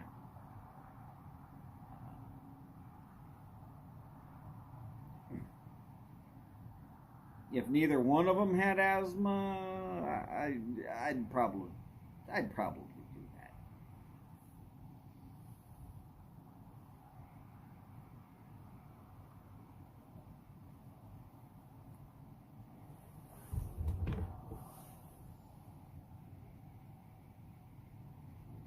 Though I did hang out one time with Steph and Skip. It was a great time. I would love to do it again.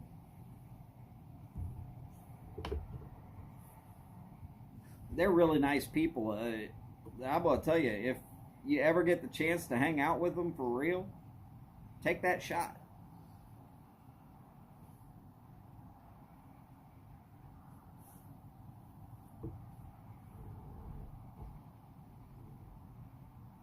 They are exactly like they are on their lives and in their videos. There's really no difference from what they show you on the internet from how they are in real life.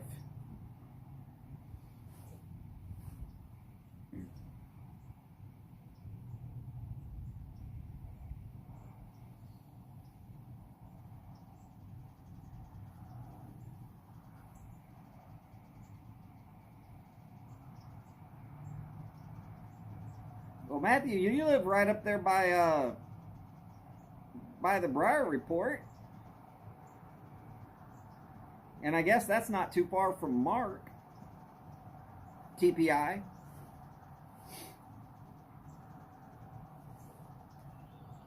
Either one of that would be a real fun time. Though I'm pretty sure you wouldn't be able to take videos with Phil. I don't know, he's got like 1,000 subs and still no videos.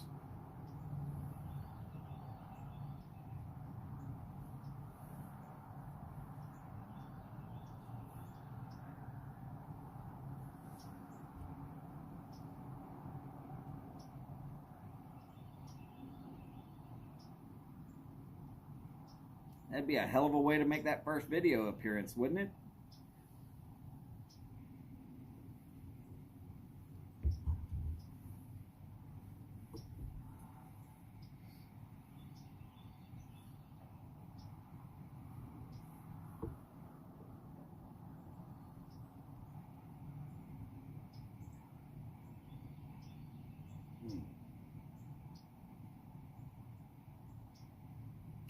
Sorry, just my thoughts on it. No big deal.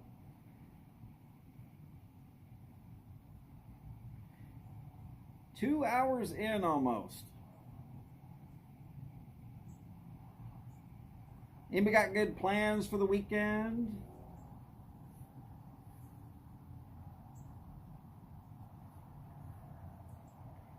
I know Muletown's happening pretty soon.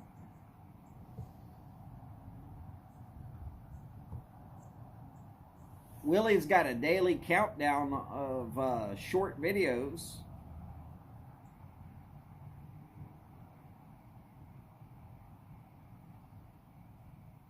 Or at least he was doing a daily countdown of short videos.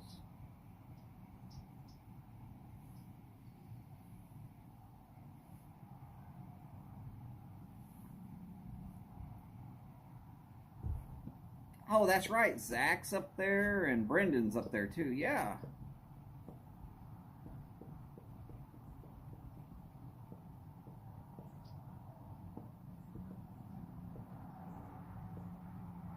Well, if you ever get with Phil, just tell him to run the camera, and y'all could talk back and forth. He could be the unseen member of your crew.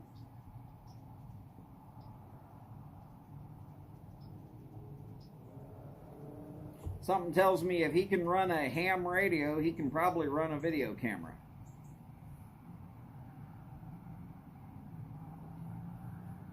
If you don't believe me on the ham radio, get him talking about ham radio from time to time. I'm pretty sure he'd love to talk to y'all about that.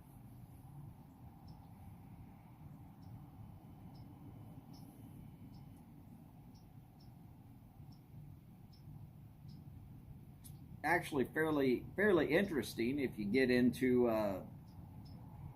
the subject of long skip, and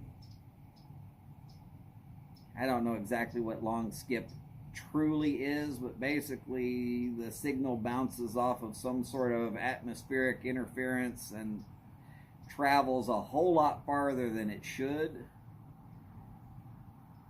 Certain times you can pick up people from unbelievable distances.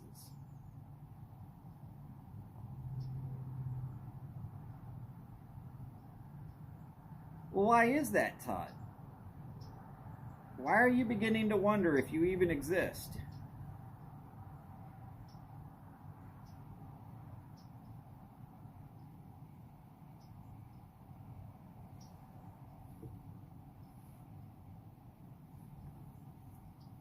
Oh, you're wondering if Phil even exists. Oh yes, he's around. See?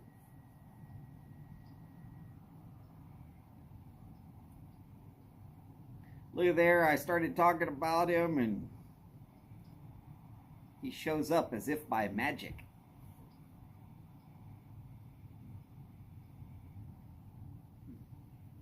The ionosphere. Ah, yes.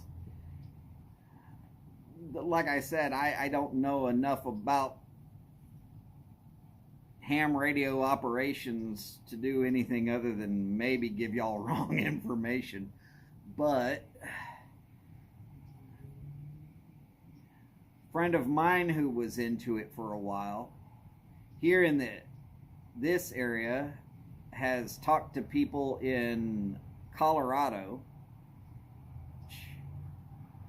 I gotta believe that's because they were so much higher up, and he was like, no, this is definitely long skip because this signal should not reach that far.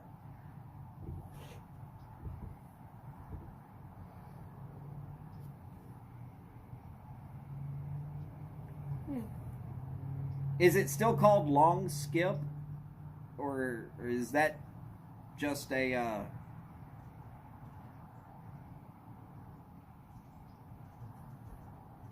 folklore name that's used down here in the South? I don't know. I honestly don't know.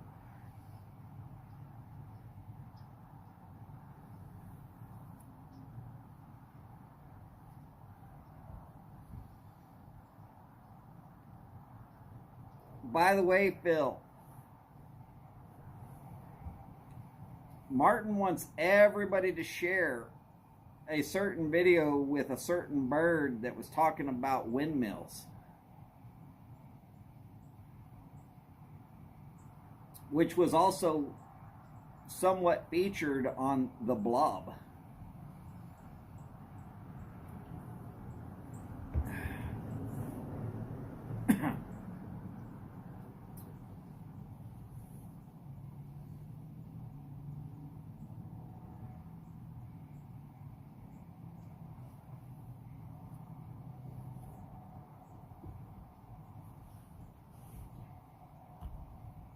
Oh, and other things of interest to Phil.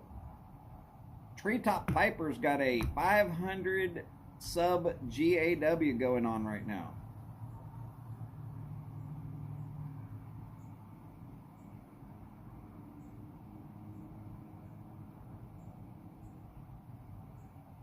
Uh-oh.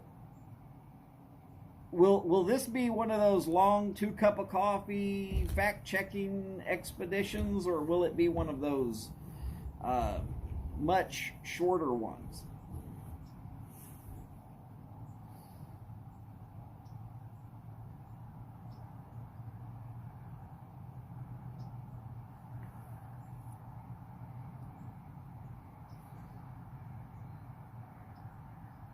Of course, I'll admit I'm a daily reader.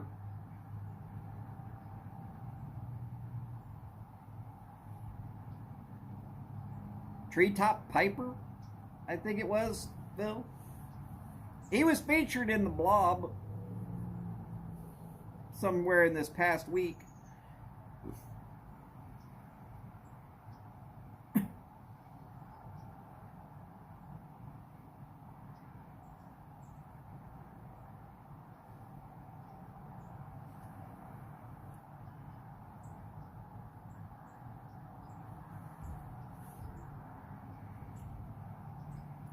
Ah, one of the little 2-minute blobs. All right.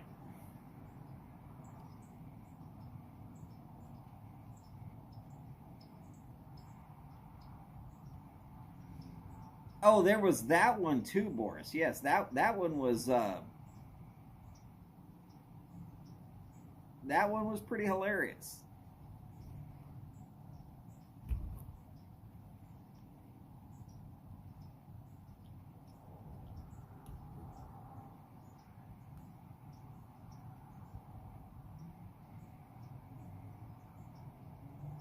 Well, Steve, you did better than me if you got dots and beeps, because I keep trying to adjust the dial to get the reception in better, and I end up messing it all up.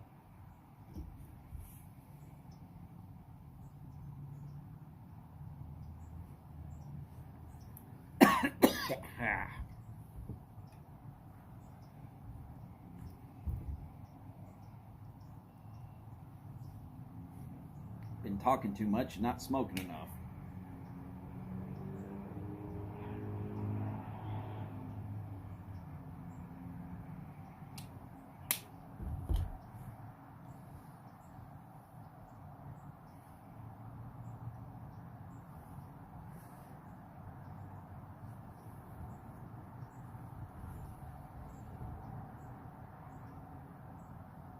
So, Phil, just curious, what's the farthest away from you you've ever gotten a return on your signal? Basically, how far have you successfully talked to other people, ham radio style?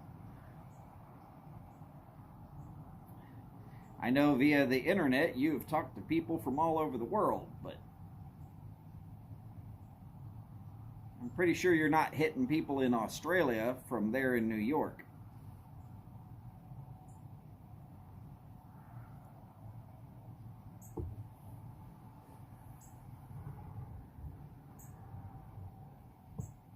I'm pretty sure that the south side of Houston up to the Denver, Colorado area is pretty damn good distance.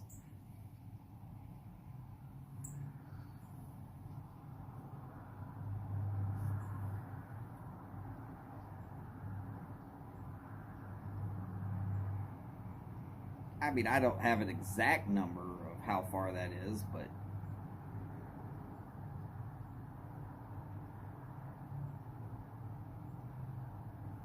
according to my buddy, shouldn't be able to get people in Denver this way. Cool. But we did.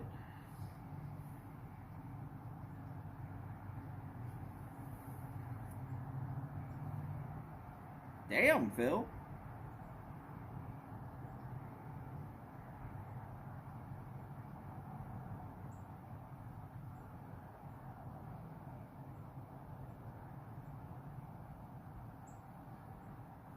So, Boris, get yourself a ham radio set. Maybe you can talk to Phil on a regular basis.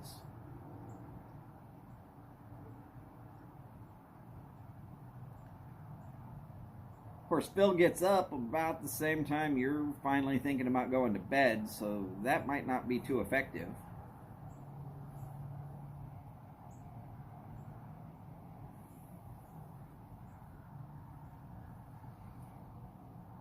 I mean, if he can get North Atlantic near Russia,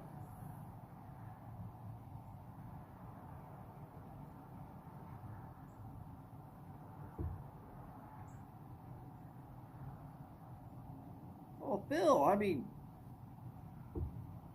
Boris is right there at the Arctic Circle.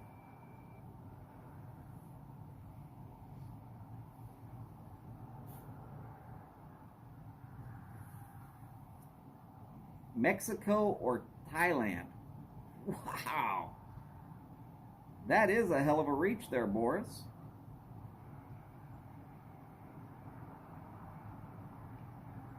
Here I thought Houston over to Denver was pretty good. Well, if you're catching in Mexico or Thailand, that's wow.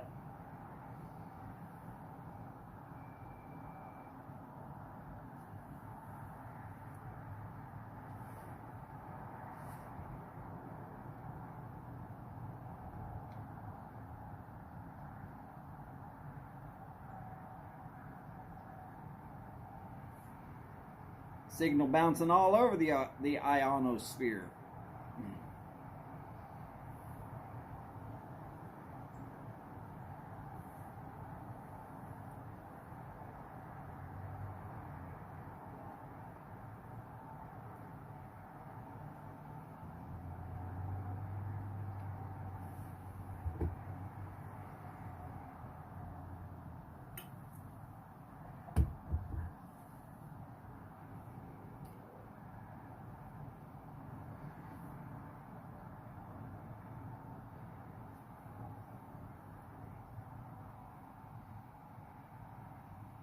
Ten people in, only two talking other than me. Come on, guys. Don't be afraid. Throw something up there on the screen.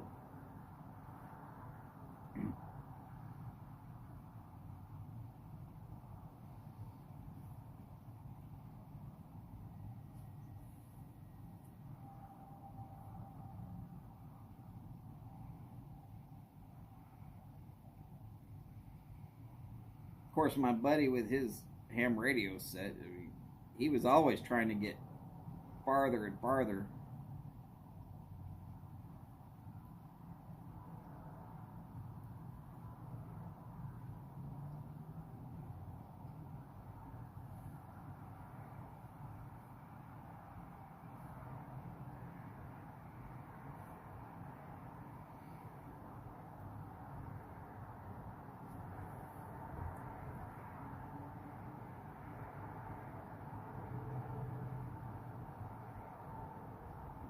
Boris, if they wanted me to work for Lockheed, they would have already had me there, brother.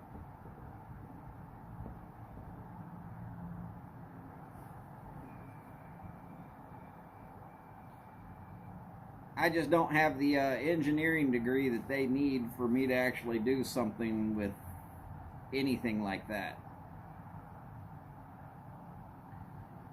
And I'm hoping that y'all never actually need those fighters.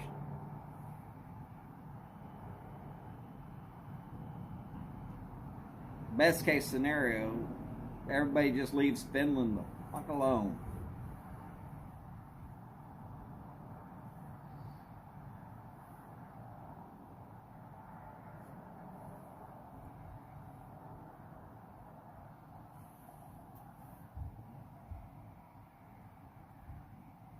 But I gotta believe the whole world is gonna sit there and take notice if they start doing anything more than what they've already done.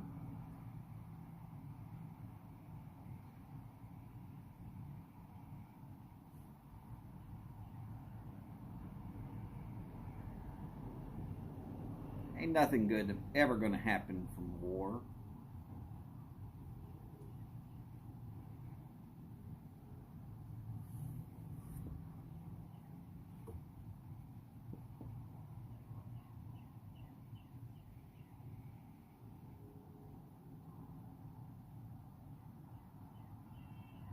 Of course, things gotta be really, really bad for there to be a war anyways, so I'd prefer it to not ever be a thought globally.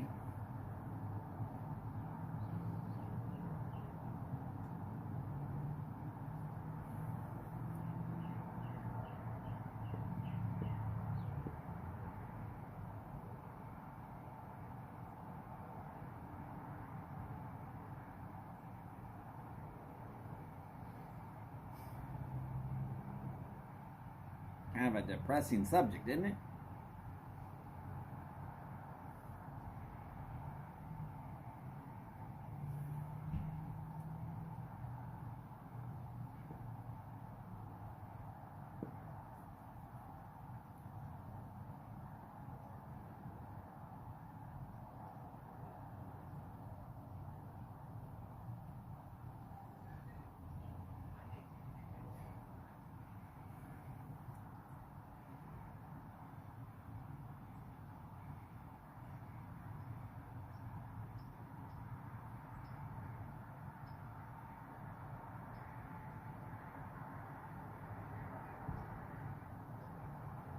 Well, the political situation is not good when wars start happening, and well, they're happening.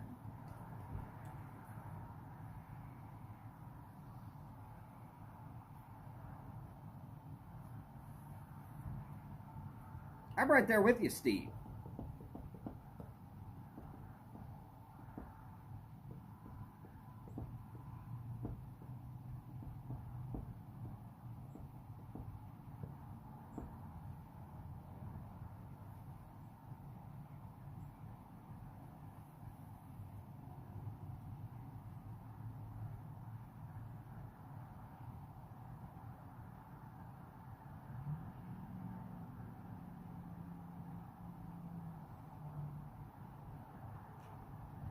Realistically, it's just going to be a bunch of younger folks getting killed.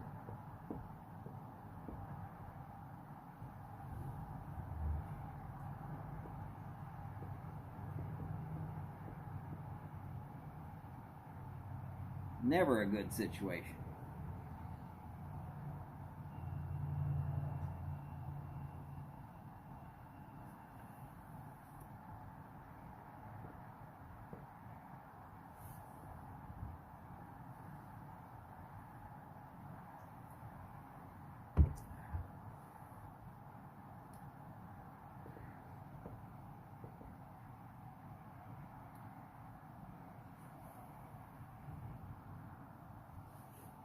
Just my opinion. Never a good situation.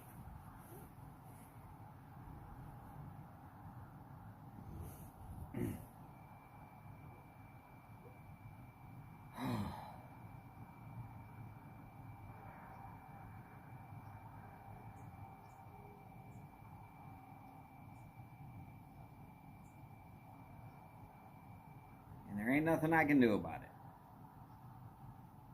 Not from this side of the planet, anyways.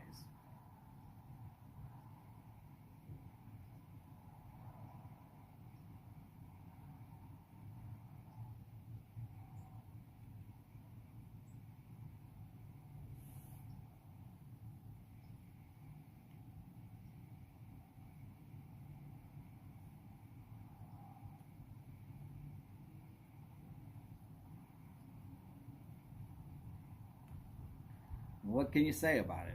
It's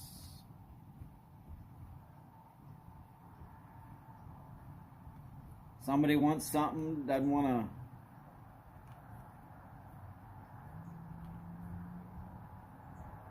doesn't want to wait for it or doesn't want to pay for it, or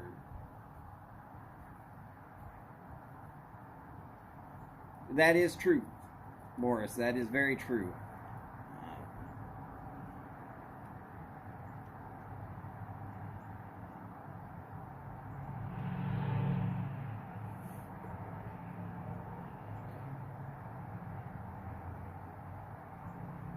But the ones that are out there frontline, that tends to be the young.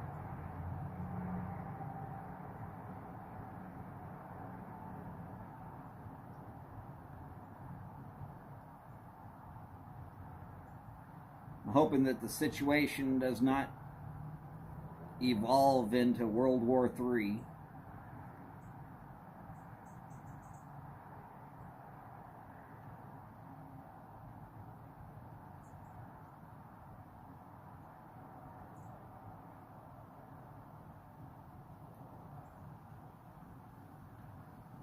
That is true, Steve.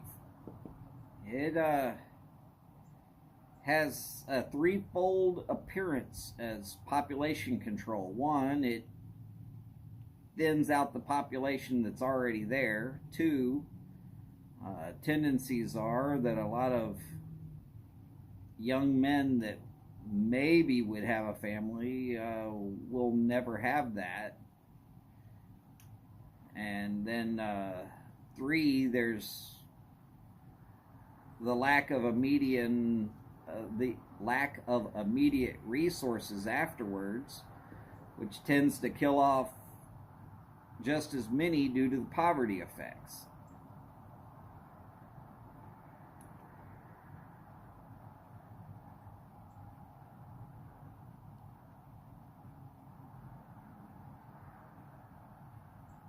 Paul, I've seen a lot of that from here in America also.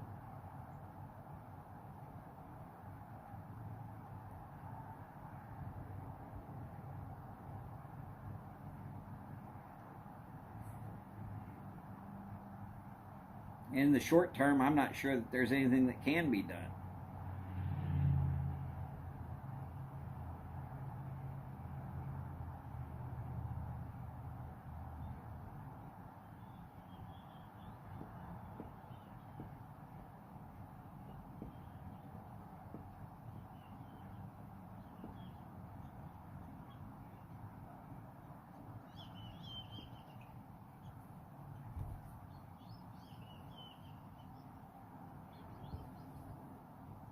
Eighth grade prom, uh-oh.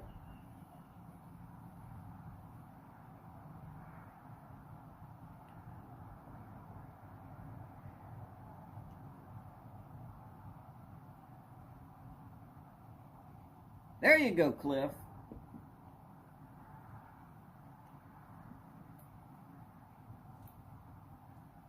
So they're looting the Russian shops that are closed in the UK.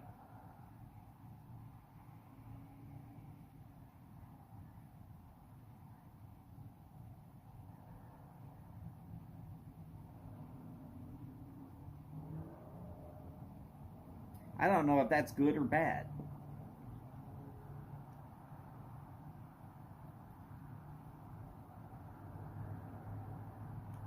I mean, obviously it's bad for the shop owners.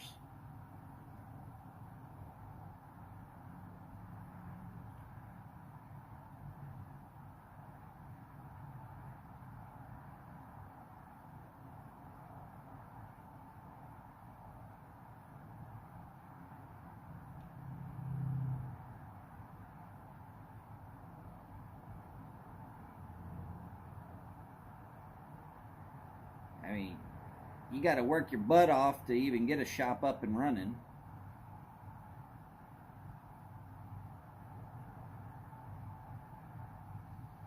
I think most of the YTPC is praying for Boris.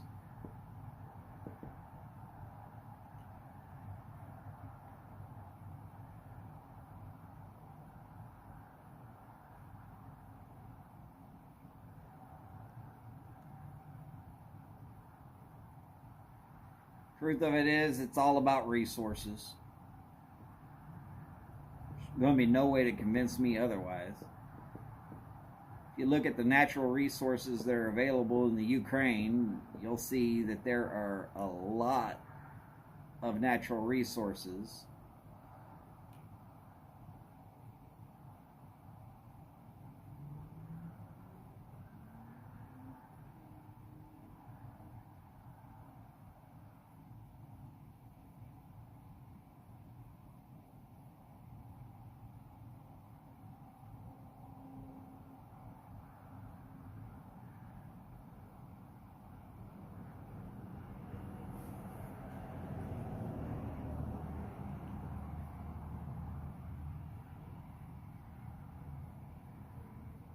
Yeah, I want to see that Stumbo t-shirt on Boris.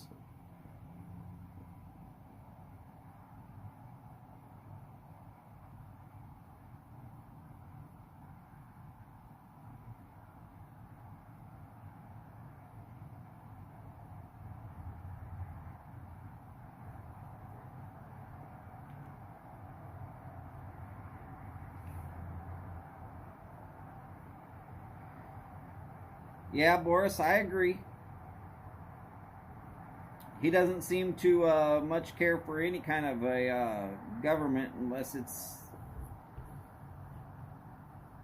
his.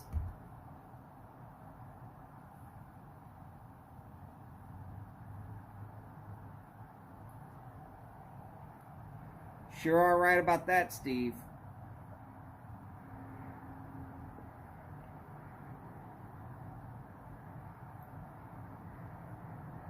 I'm with James on that statement. Definitely stay safe, Boris. If things get real bad, sell it all, get over here to America.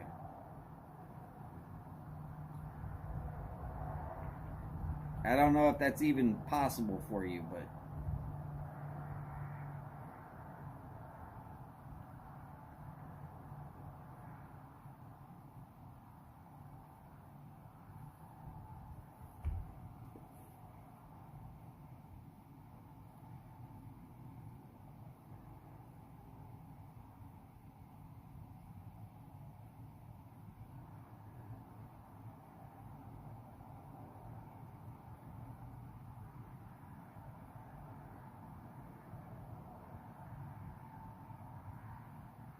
probably extremely accurate with that take, Boris.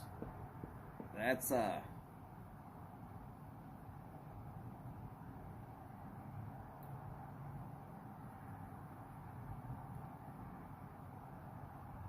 yeah, he's a bit of a dictator without so much the tater.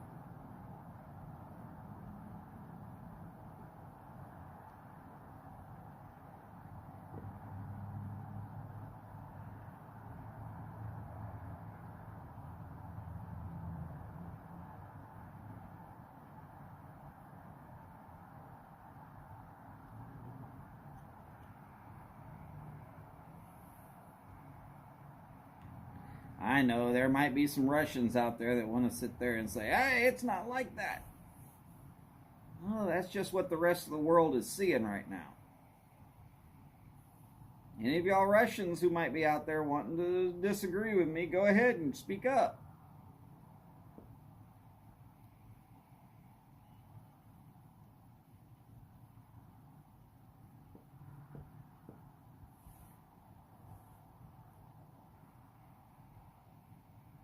True, Boris. True.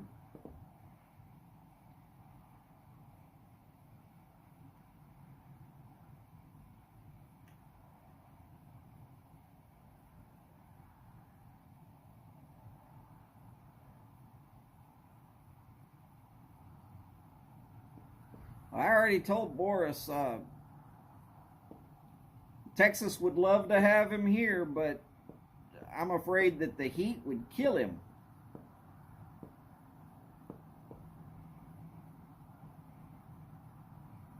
I mean, it's one thing to live free, but damn, if you have to self-isolate inside your house for 6 months of the year because you can't handle going outside because you'd die of heat stroke. That's not any better than prison.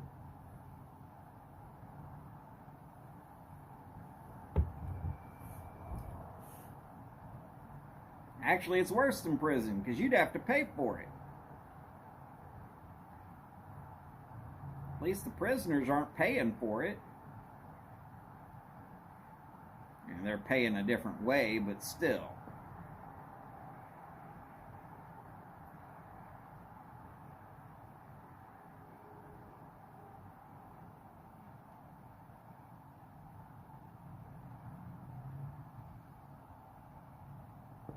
Cliff, the world would be a lot better place if a lot more people would see it that way.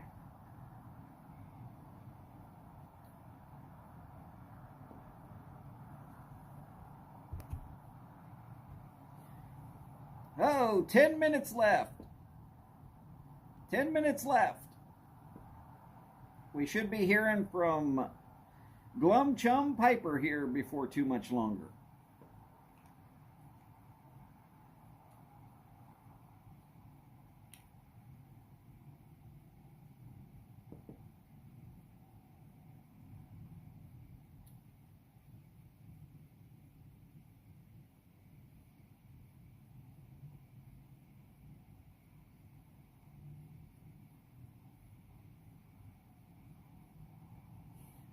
Yeah, I was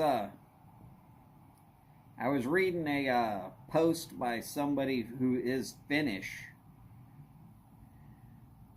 and I couldn't believe what I was reading because it sounded like this cat was ready to just fold up and capitulate. James, you be safe out there, especially if it's going to get cold and slick.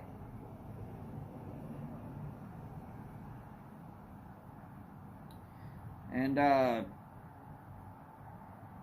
take some pictures. We want to see how good Hunter can look, even if he is too short to reach that shelf.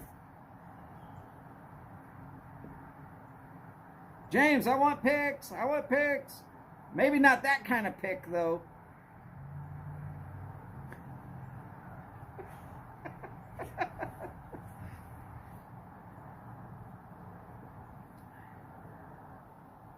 We don't need the pic of you standing with your cheeks squeezed and your head leaning back. I'm afraid that'd be the first one he'd send to me.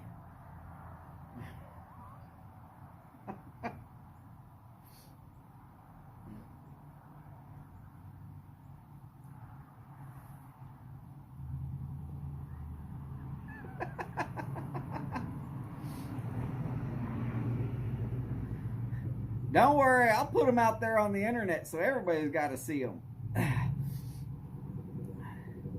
You take care, James. Be safe.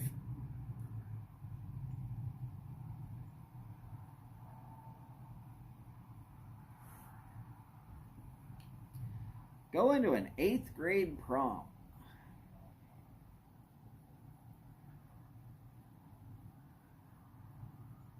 Yeah, I wouldn't have done it.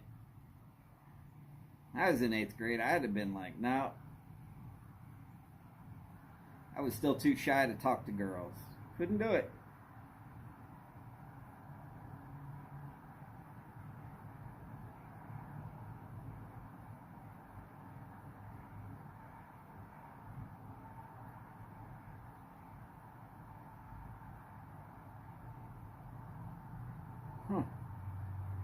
Then something happened in my life, and I just decided, you know what?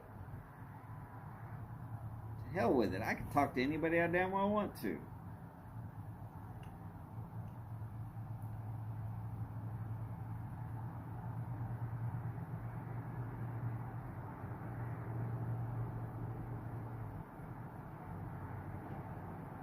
Then a few years later, I got a little brave and was talking to some of the girls I went to high school with, and I was like, man, you know, I thought you were just smoking hot back then. I was just always too shy to talk to you. And they were like, you should have talked to us. You're actually kind of cute. And I was like, there are a lot of drunk women out there, obviously.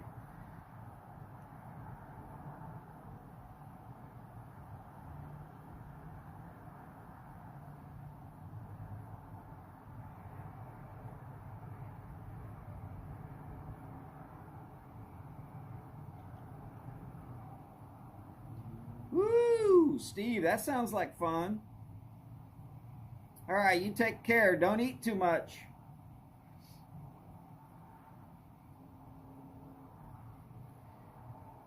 Fall asleep smoking a pipe later if you eat too much.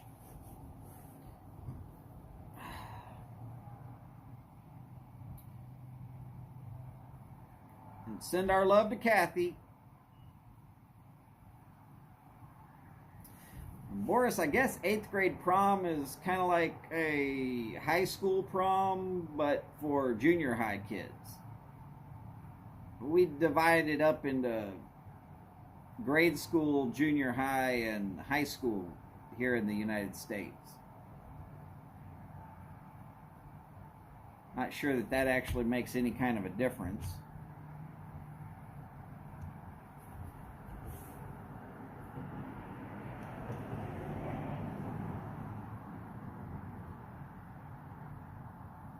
Kind of just a way for kids to get together. Little dancing, little making out.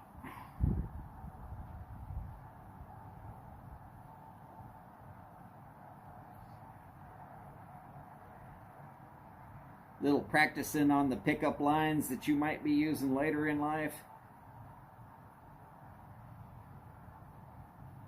Well, I had some bad ones that actually worked. I won't go into that story. Maybe next time. I just don't have enough time between now and when Glum Chum goes live to actually get any of that story out. Other than just the beginnings, and that's not any fun. It's the punchlines that really make it worthwhile.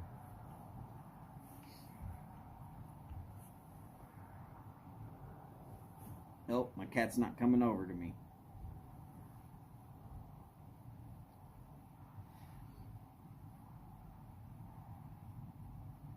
Okay, Boris, well, if you've seen prom nights in movies, just imagine that with 13-year-olds instead of 18-year-olds. That's about what Hunter's going to this evening.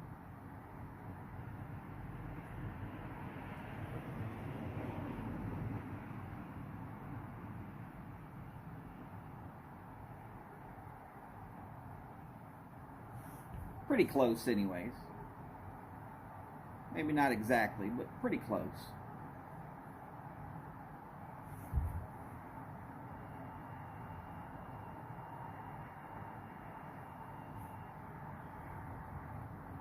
You don't need to be on TV.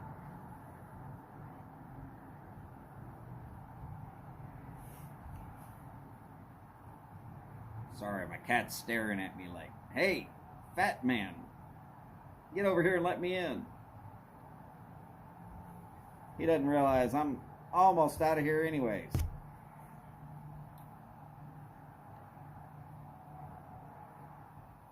Probably won't even be back out here come Martin time, mostly because it's starting to get kind of chilly.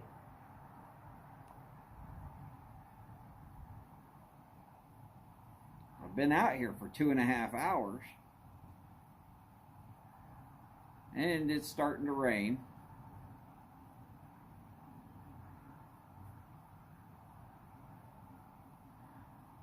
I don't have enough of a roof to actually be out here when it really starts raining.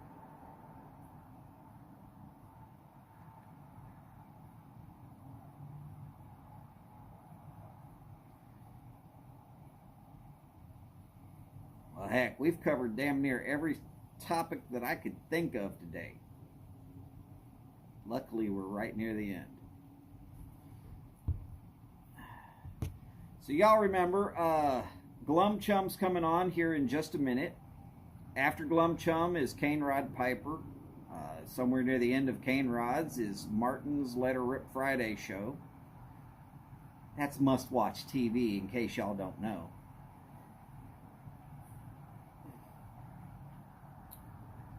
Then, oh shoot, we got Saturday coming up. There's a whole slew of events going on basically here in the next couple of weeks and months. if you need to figure out where everything's happening, get on Briar Report, click around until you find the calendar, click on the calendar a little bit. They're all right there, pretty well listed, easy to figure out. Oh, not a problem, Cliff. Not a problem, Boris. It's been my pleasure having both of y'all here, and all of y'all. Had a whole slew of people in tonight.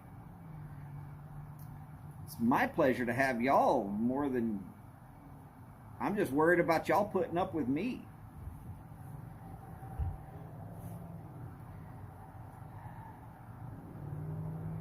Oh. International Pipe Smoking Day is over, so the next real big thing to look forward to is Pipe Week. It's coming!